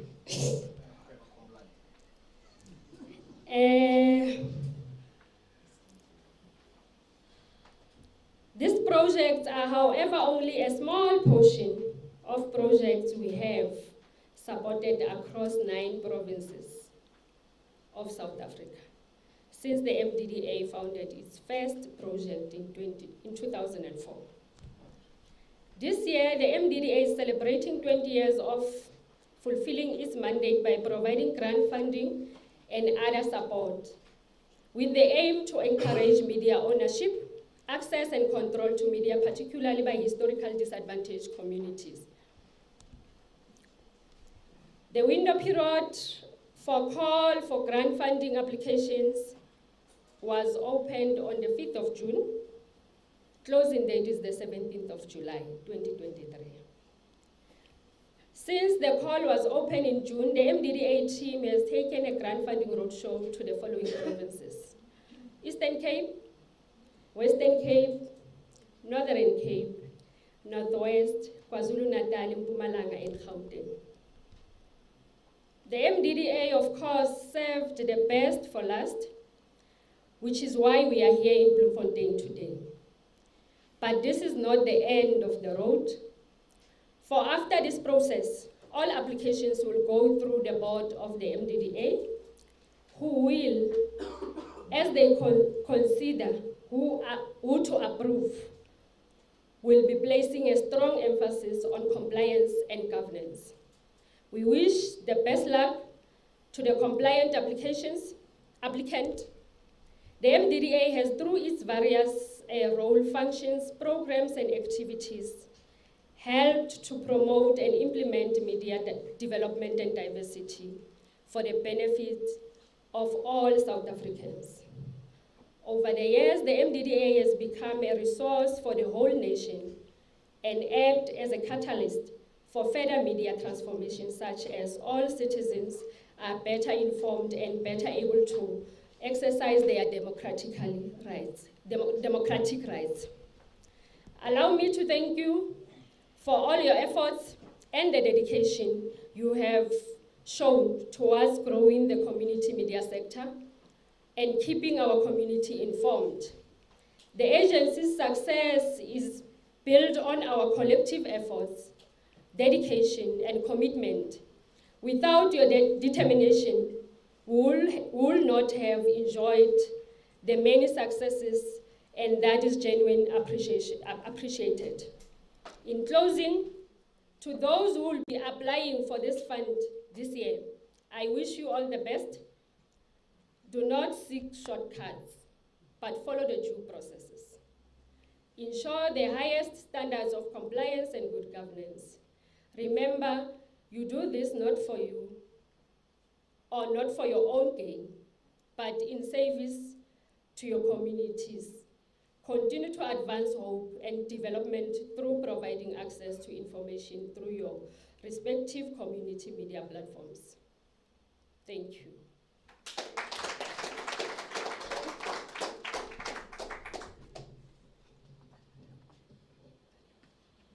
Thank you, Tim. It's a protocol, no one speaks after the DM. Before our Q&A, colleagues, MDA is hitting a 20-year mark this year. And throughout the country, there will be activities to mark this event. In doing so, one of the things that MDA is doing currently is to retrace the footsteps of the sector so that the people get to understand where we're coming from, where we are, where we need to be tomorrow. Because if we do not do this, we might be landing somewhere where we started, and we might think we have arrived. We will think that because we have no better picture where we are and where we need to be. We are going to play that. I don't know what it's the chief doing here, because it was right there at the spot as we are trying to join or to correct this. I really don't know what she did. She says it moved. Okay. All what I could do, I will press play. Start.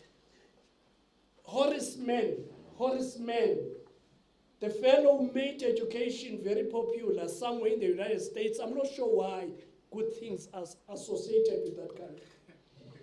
He says, refuse to die until you have gifted something to your community. This is how we perceive the sector. No one does what you are doing and they are not paid for the fun of it. We want to believe you are doing what you are doing because of the passion you have for your people. So you wake up every day and do this for the benefit of your community. We have responded to that guy. The second important quote from that fellow, he says, a house without a window. No, I'm lying, he did not say that. He says, a room without a book is like a house or a building without a window. Because we copy good things. We've taken that, we say, a district without a community media is like a house without a window.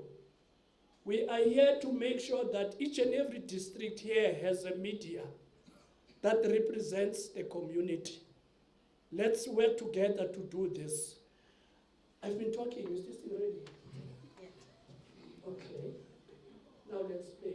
I'm sure you've got popcorns. Why is it not playing? Where's the song?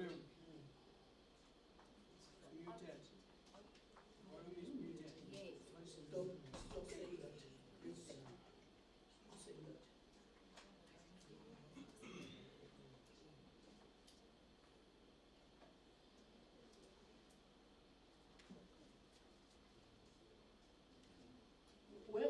Where's the guy here? Where's the fellow? Can you get the technician yet?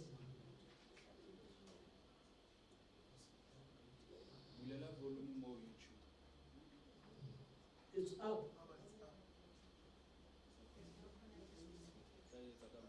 This is you cannot not watch this, colleagues. This is very nice. Where's that man?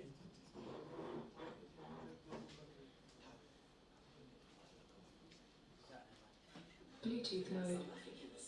Line N.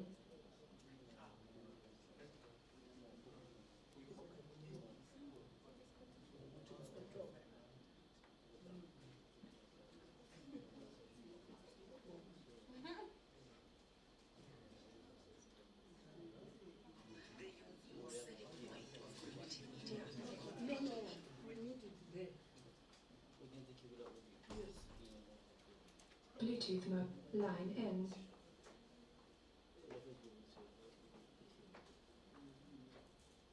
Bluetooth mode. Line N.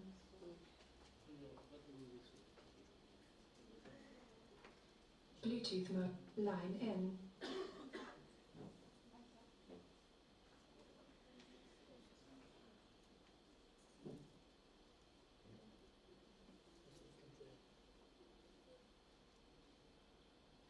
Bluetooth mode. Line N.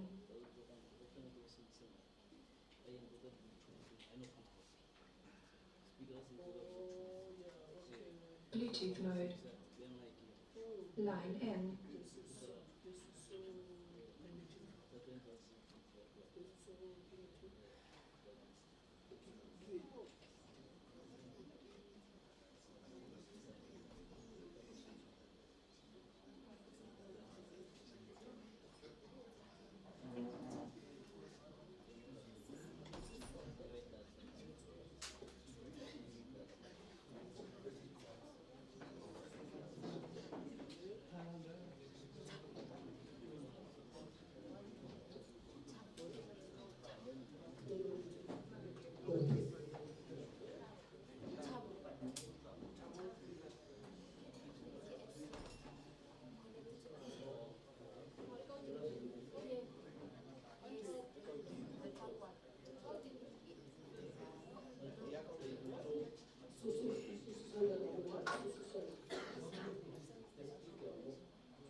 Who did this? Who solved this problem? One State TV. You are hired.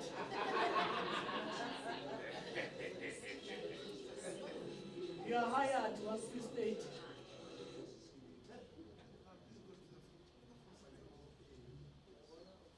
Okay.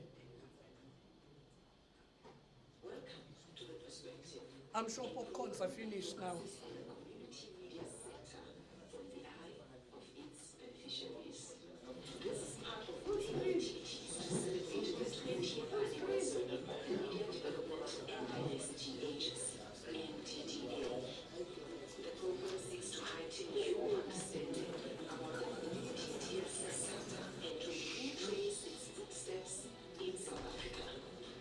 Let's jump right in.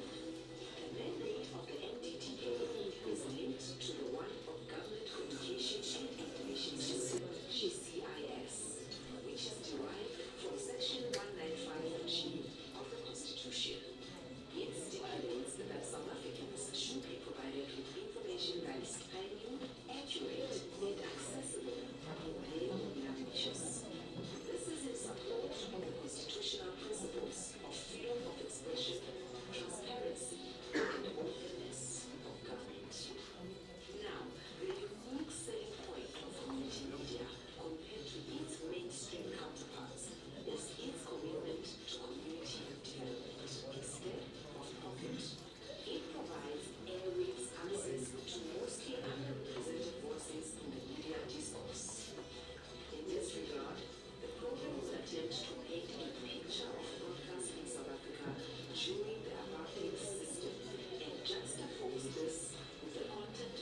treason trial at the time.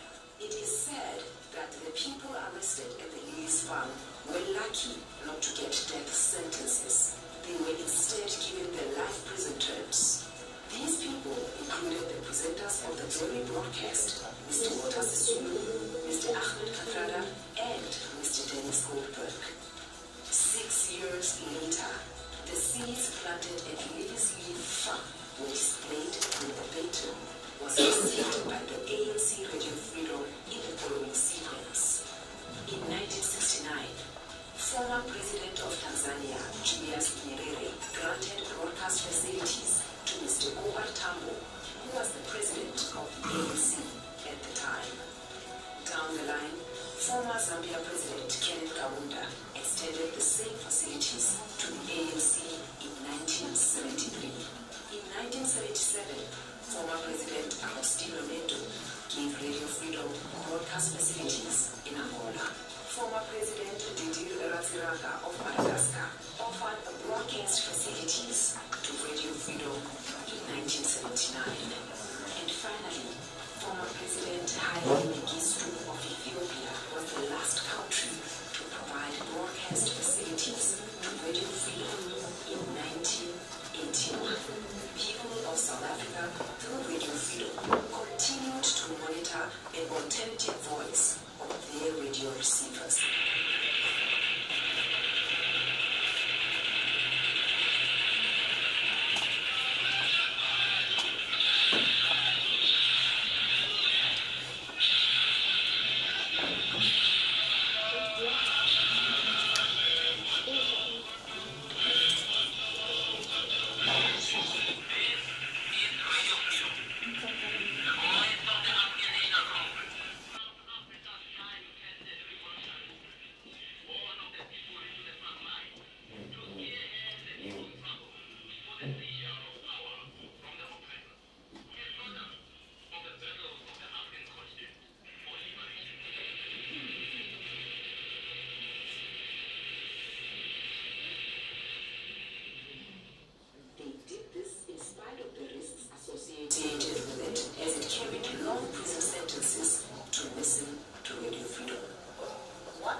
Just like those early broadcasters of 1963, two of their activists, Mr. Mervyn Swart and Mr. Edric Goffendale, were arrested for this defiance and their equipment confiscated.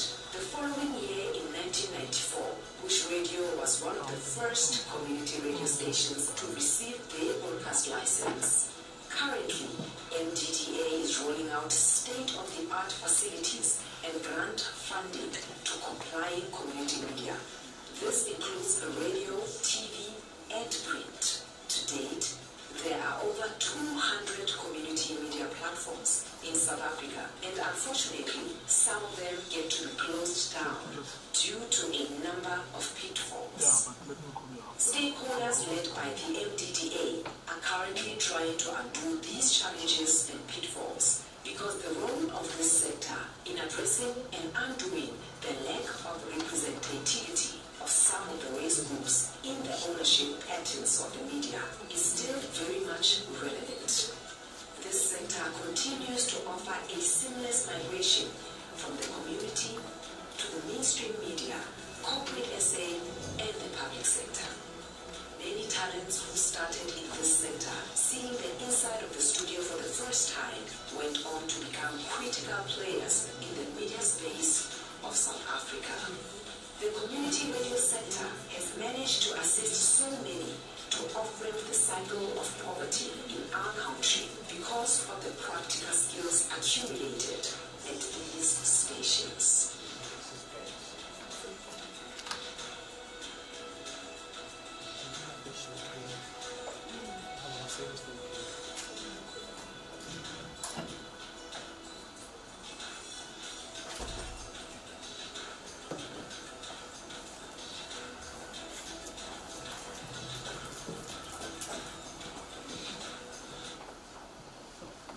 Thank you, colleagues. We are very, very sorry about the order. Normally, when we do this, it's like, wow. And we're not getting that effect now. Colleagues, it's that time for the Q&A. We are going to get people to ask questions, if they do have. And I would love those stations that were unfortunate to be switched off to really utilize this opportunity and ask questions, because this is where they can be assisted.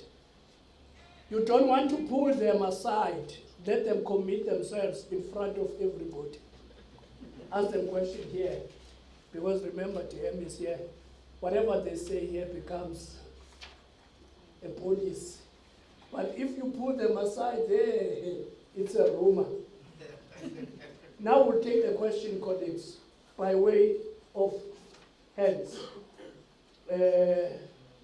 Okay, I have one. Do we have the second hand? Two. Do we have the third hand? We've got only 2 questions, DM. It means people are very happy. Okay. People are very happy.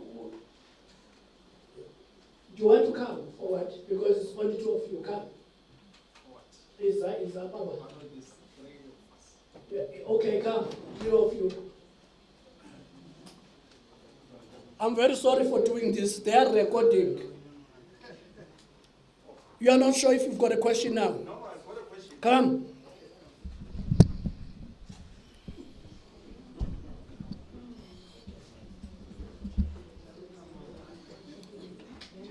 Stand here.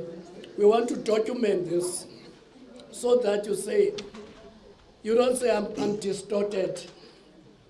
Okay, thank you very much, Program Director. I've got one question. First, my name is Lekwena.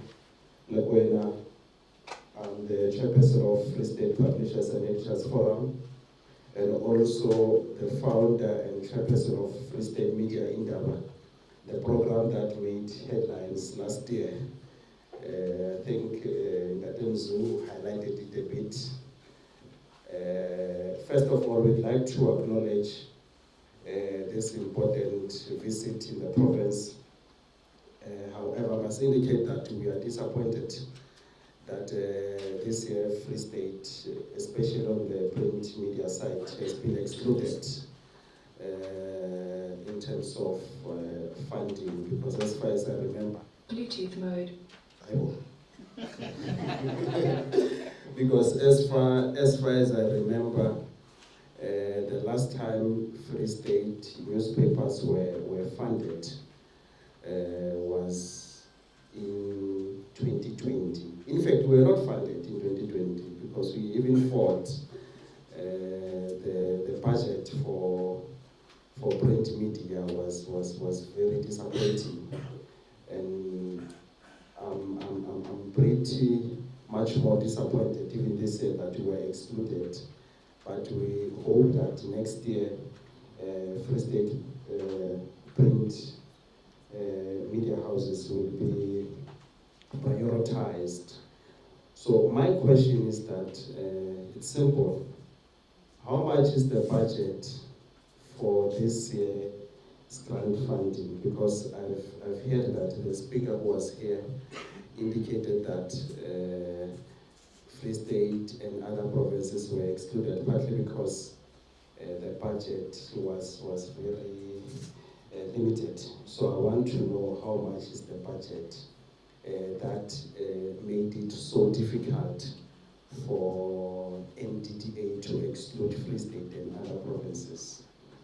And yeah, that is my question. I hope it will be answered, DM, because we don't want to have issues beyond here. Thank you. Thank you, my chief. We will ignore the last part. The last part sounded more like a threat. We don't respond well to threats. The second question.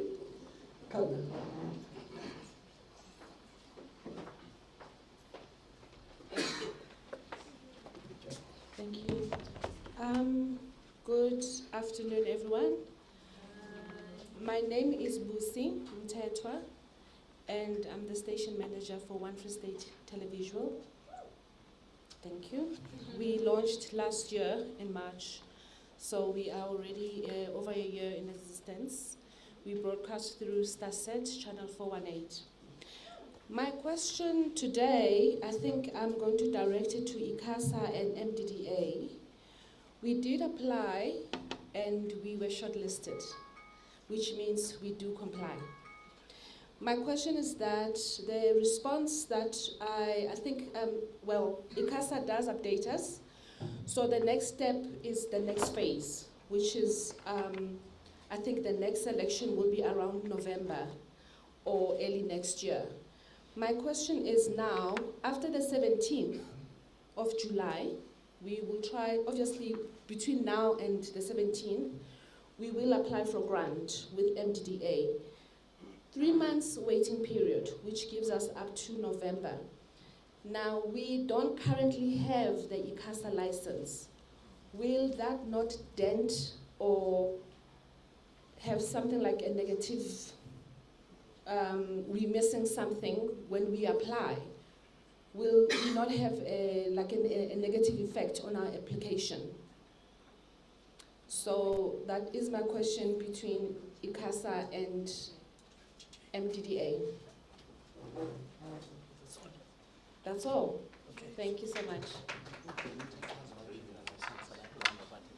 Why are you in a license? ICASA, we just applied because we're only a year. So those were some of the things that we need to get through. So we applied and we were shortlisted. We were one of the 20 people that complied. And so we are there, we're 1 foot closer. So I'm just worried that if we apply, we don't have the license yet. And now I'm afraid July is next week. Will that not have a negative effect on our application? When did you apply? No, I'm going to apply now. We did apply. We applied when it was opened.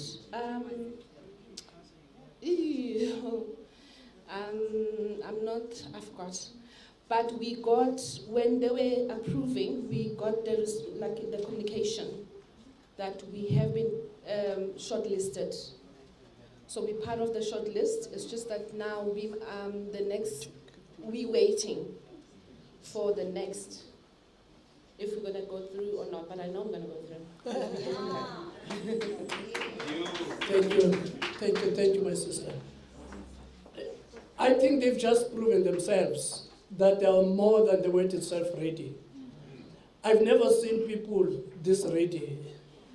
They have the equipment, they resolved the technical problem that we had here, and they are on air. I think it's things or situations like this where various entities or government department need to meet and see how they can waiver some of these things. Because it would be so unfortunate if they are going to have to wait for another year when they are ready now, because they've not received a letter from ICASA that says, here is the letter. I'm sure you are going to have to pull the TM one side and say, TM, please, what can you do for us to fast track the process? I know you are one of the people who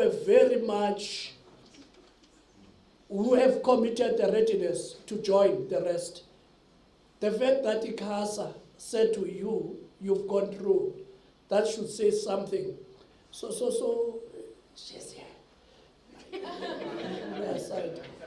Do we have another question, colleagues? Okay, yes, the third question, the fourth question. Thank you. Mine is just a clarity-seeking question. Good day, my name is Tapelo from Roadcshow Media. It's just a clarity-seeking question from Umachonis. Why the jump from 21,000 to 750,000 in almost less than 10 years, or 10 years probably? Why? You know how much this has operated. Yes, sir? Come, sir. Yeah, they are recording.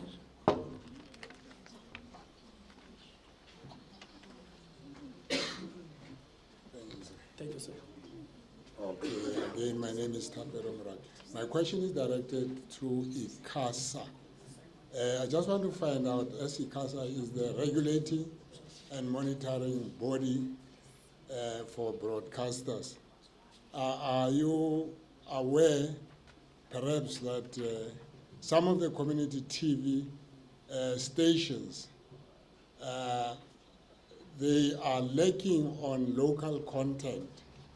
Instead, they are becoming more of a religious channel than anything.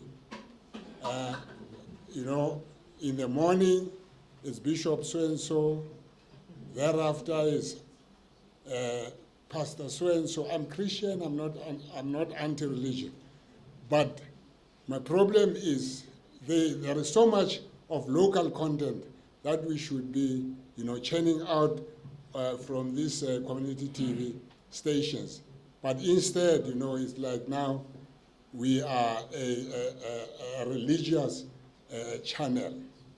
Thank you. Thank you. Do we have another question? Yes? Yes, Council. Council.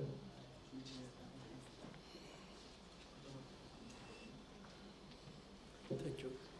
Dumela.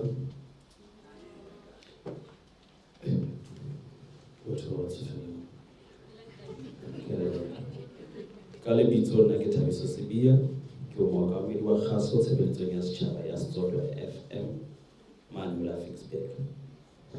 Potso ya ka ya ho mashonisa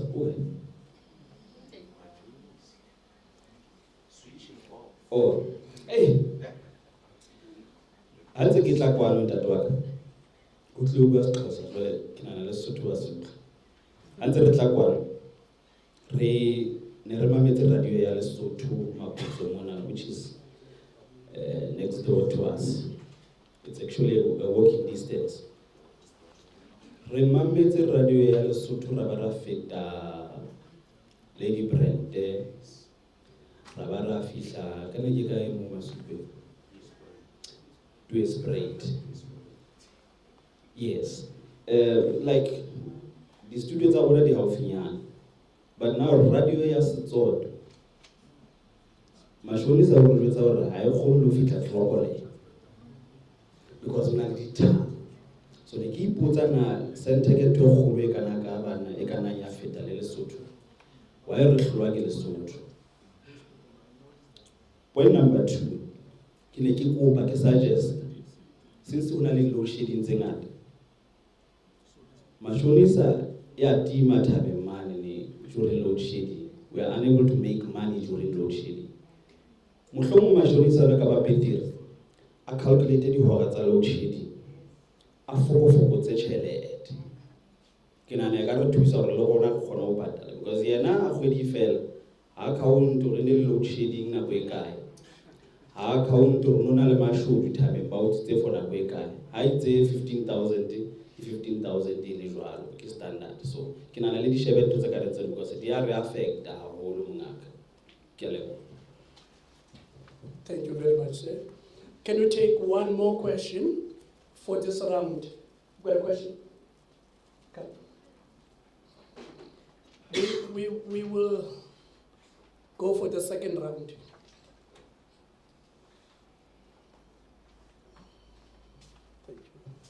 Thank you. Dumelang. My name is Kifile Banyana Mafisa, and I'm the station manager of the State Online channel. I just wanted clarity. I've been attending these for the last, 5 years. And in the last 2 years, we were told digital media, people like us who are online channels, will not be funded. So I just need a clarity right now, because I saw digital, I saw all that. I just want to know, are we able to apply as well? Thank you. Thank you. We are going to invite the Machonisa first to come and deal with these difficult questions.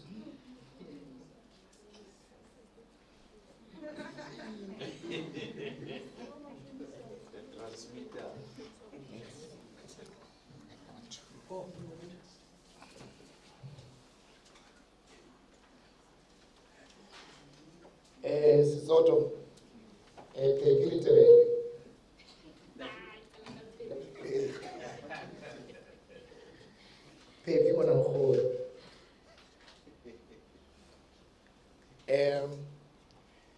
The issue you which is where I was born, saddens me. But unfortunately, when I into and spillage, okay, that Radio Lesotho could be spilling into South Africa, okay? Just like we also spill into other countries as well.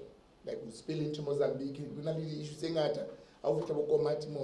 but those issues are handled by ICASA, and through the relations inside the country, it's an international issue that we do not have control over. It's been discussed at length over years. There's not been a solution to it because you cannot control the airwaves. It's just an elementary tolerance between the countries, okay? And then in terms you being down because of load shedding, please send me a mail so that we can see for what infrastructure is at the particular broadcasting center, okay? I'll probably make a point, okay? I'll conduct a visit to go see what infrastructure is there and see how we can mitigate that without making promises, but we're trying to make sure that all the sites, depending on the viability of the site, okay, or the funds for the generator. It's a very costly exercise, but we're looking into that. So just drop me a mail, and then we're going to know how do we resolve that. The other issue here, the jump from a small amount to that huge one, is that before we amortized the equipment over a period of time, a very long period of time. And then with the onset of the non-payment, okay, Centec had to make a business decision to mitigate the risk. So as such, Centec didn't want to carry that investment, the equipment, because we could not amortize it, because we were exposed by non-payment. It is a very sad one, but unfortunately, we have to survive as a business ourselves. You know that a lot of state-owned companies are struggling. We don't want to find ourselves in that space. Actually, we are sitting in there. Last year, we couldn't even get a good audit that we usually get because of that particular reason. We are owed that much, so we are exposed. Our risk is huge. 94 million is a lot of money. Thank you. Why jumped from? To mitigate the risk. Okay. To mitigate the risk because we could not continue amortizing the equipment over a period. We wanted to make that investment now that we say, yeah, the DM so something is going to happen. Minister. So let's hope the Free State is a solution over this national problem. I'm not sure if it did justice in all the questions, but it's still around. Pogazi.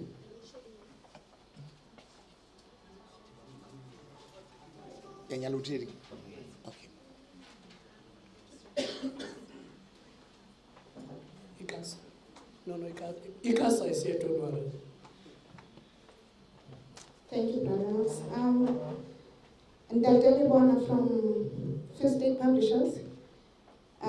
Exclusion of Free State funding on this current call is mainly based on budget restrictions. There is no budget allocation for print publications. Broadcasters, community broadcasters are funded by USAF levies that are paid by the commercial broadcasters. The same used to happen with the community print, the small commercial print, used to be funded by the commercial print, but that doesn't happen anymore. So Mdda has to scrap around to find the little money to fund few print projects. But as we speak, in this current funding cycle, which started from the 1st of January, ending 31st of December 2023, there are 2 print beneficiaries from the Free State. So there are beneficiaries that are currently dispersed as we speak from the Free State, which is Lima Printing as well as Bethlehem New Sport. So we are funding 2 projects from the Free State as we speak.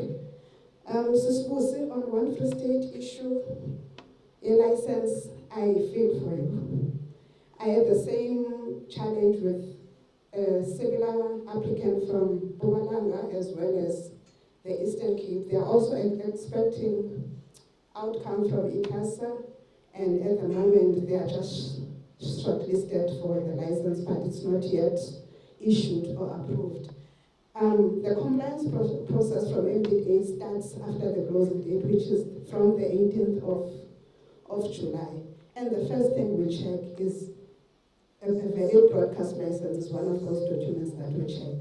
The 3 months process that takes in order for you to get the outcome includes everything else, but the compliance is the first thing we do when we close the call.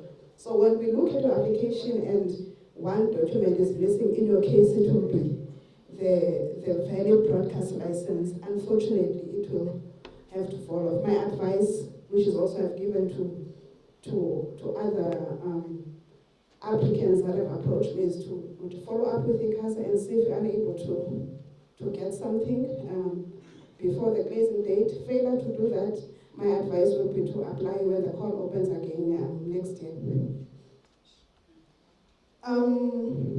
Free State Online, my presentation on relating to digital media was for community print as well as small commercial. Remember, community print is migrating now, and most of the traditional printing that used to happen with continuous papers, some are now digital. So the presentation was mainly stating that community print and digital publication, it's in relation to that. In terms of broadcasting and online broadcasters, at the moment, those are not regulated by government. And unfortunately, our funding policy as well as the Act states that we fund those that have valid broadcast license currently. Thank you. Thank you, colleagues. You will note that Spokazi is communicating the policy. Remember when I came, I whispered something, and then I said, maybe you might want to pull some stakeholders aside and say, we understand the policy, but what can be done? You cannot blame her for reflecting the policy, but you don't stop these other efforts. Do we have another question? Oh, yeah, Ikasa. Ikasa. Why doing this for me? Ikasa. Thank you. Good afternoon once more. Yes, I've got two questions that I need to attend to. The first one is about the application, whereby you received you were shortlisted. You received the acknowledgement that you were shortlisted, and then after the 17th of July, you might not have a license. That's what your concern is. All right. Okay, let me say this, that there's only one reason that will make you not receive your license, and that is compliance only. So compliance and payment of the license fees, so those could be the only reasons that can actually exclude you from getting your license. So honestly speaking, it breaks my heart to see any community radio station or any television station that gets cut off air. So that breaks my heart, and I do not like to see that kind of a situation. So, but at the same time, we cannot promote non-compliance towards our regulations in the organization. So we are very strict about that one. So if you are not compliant, you're gonna have to receive those letters that are not so much pleasant. So, but let me say this to you, that especially for people in the province, so I'm here to work for you as well. So please, let's talk outside this meeting and then see, how far can we assist you, to get your license so that you can get your applications in order. So we will talk about it outside, and then I'm sure you will be assisted. So the second question. The second question is more about the issue of the local content. So whereby some of the community radio stations and televisions are sort of becoming religious stations. And then you ask the question as to why can't we provide the content to these community stations? Am I representing correctly? All right. Let me try to answer that question by saying this. Number one, there are different purposes for different community radio stations licenses. So when we give a community radio station a license, there is a purpose that goes with it. So there are those that are specializing with medical content. There are those that are specializing with totally different content altogether. So now, I cannot to say by just at the face value, by just listening to a particular radio station or watching a particular television station, when I see a particular content, then I then conclude that they don't have a content. You need to understand their purpose of them being on air. What is their purpose? What are they serving for the community? That's number one that you need to understand. And then the other thing is that if you feel so that the content is not probably enough, for that particular community broadcasting station, so I would suggest that approach that particular radio community station, speak with them, and say, what, this is a particular, I want to get into some kind of commercial agreement with you, and then would like to provide this particular content, and then see what agreement would you come, to an end with that particular station. So that is some suggestion that I am bringing to you. I think that's all that, if I answered correctly. So we can still take it further outside to have more discussions if I'm not satisfactory in the answer. Oh, the feedback? Come again? What kind of feedback? DM wants the feedback of your outside meeting. Oh, okay, no problem. I'll definitely, thank you, DM. I'll definitely be in touch with your office, and I'll give you the feedback as to what are the solutions that we came to. Okay, thanks very much. Thank you, sir. I told you, whatever he says here, it becomes the public knowledge. Now, do we have the second round? One. Do we have another question? We've got only one. We've got only one. Okay. Thank you. Thank you. Come. And this is the only question we're taking. And we'll invite CEO and DM to respond where they feel there was a need to make intervention. Is that that? Is that that? Where they feel, because really policies, constitution, all these documents are living documents. It means once we feel they are not addressing certain things, platforms like this should address those things. What do you think, sir? It's a follow-up actually. Okay. The mayor was responding to my question. He didn't answer me. I'm audible now. Okay. Yeah, you are. All right. She didn't answer me. My question was that I'm aware Free State is excluded on this year's funding. How much is the budget? Because previously she said the reason the province is excluded is because there's a limited budget. So my question still remains, how much is the budget that made it so difficult for the MDDA to include Free State and other provinces? Thank you. Thank you, sir. Yes, our project director, our CEO, and our DM will respond to that difficult question. Is that? How much is your budget?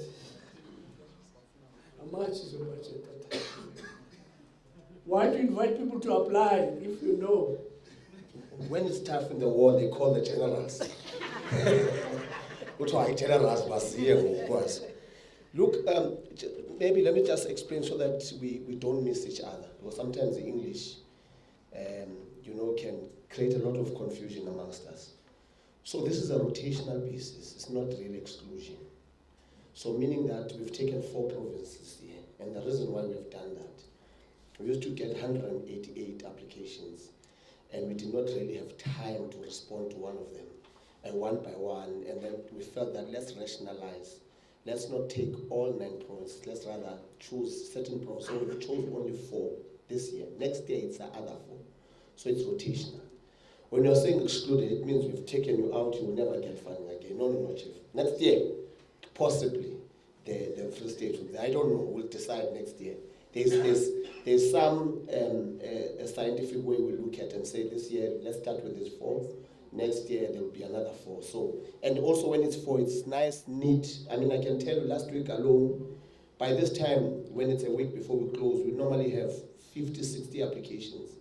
Last week, we had only 2 applications in the 4. So meaning that when it's nice, trim, it's actually good for us to really zoom in and concentrate. In terms of budget, the print really has, we get about 3.4 million from National Treasury, and then we get from the savings as an institution, maybe we add another 500,000-600,000. So more or less about 4.2 million for the print sector for the year. I hope you are clarified, my chief. Thank you very much. Yes, that was the amount, and I know MDDA is doing so much to try and get more money. They are talking and engaging people with money. Obviously started somewhere, now it's 4. Maybe next year it's going to be 20. They're talking to people. Minus all the questions then, can we invite the CEO to do a magic? And from there, we will invite DM to say bye-bye and respond to some of the difficult questions as well. Thanks, Bradley. I just have 2 very short comments. I have 2 very short comments. I don't know if many of you picked up on a point that Ulenox made at the beginning around the order and benefit of being organized as a community. Because then you present a united front and you present a uniform position that is in the interests of all of you in a particular space. And I make this point specifically because considering that the MDDA is 20 years old, it means that we are going to have to engage in a process of amending our legislation. And unless you are organized as the sector to input into that process and make inputs that are in the overall interest of all of you as a collective, we're going to keep running into these challenges. So please heed that advice. Be organized as the sector in the Free State. Make inputs into the process and ensure that your interests are reflected in the legislation amendment process. DM, if you could come make any concluding remarks and then we will wrap up.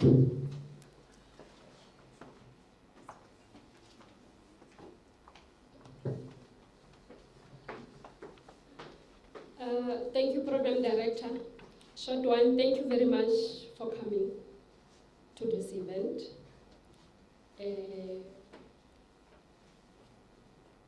Ngiluqile. Ngizwile. Umsebenzi wethu kupha iMDDA support to implement all the decisions ezithathwe board. ICASA, please try and assist us. They can apply on the 21st of January till today. They are still waiting for a response. Let's try and assist them where we can. Umashonisa, sibezwile. Siyazi ukuthi indlela enisebenza ngayo. Kodwa insebenzeni yethu izafuna ama ministers are responsible. Bake babe nokuxoxisana. Izakusebenzela ukuphala sector isupport nokuyikhulisa. Thank you, Program Director. Thank you very much, Minister. We are hungry, I know. She's going to tell us where we're going to eat.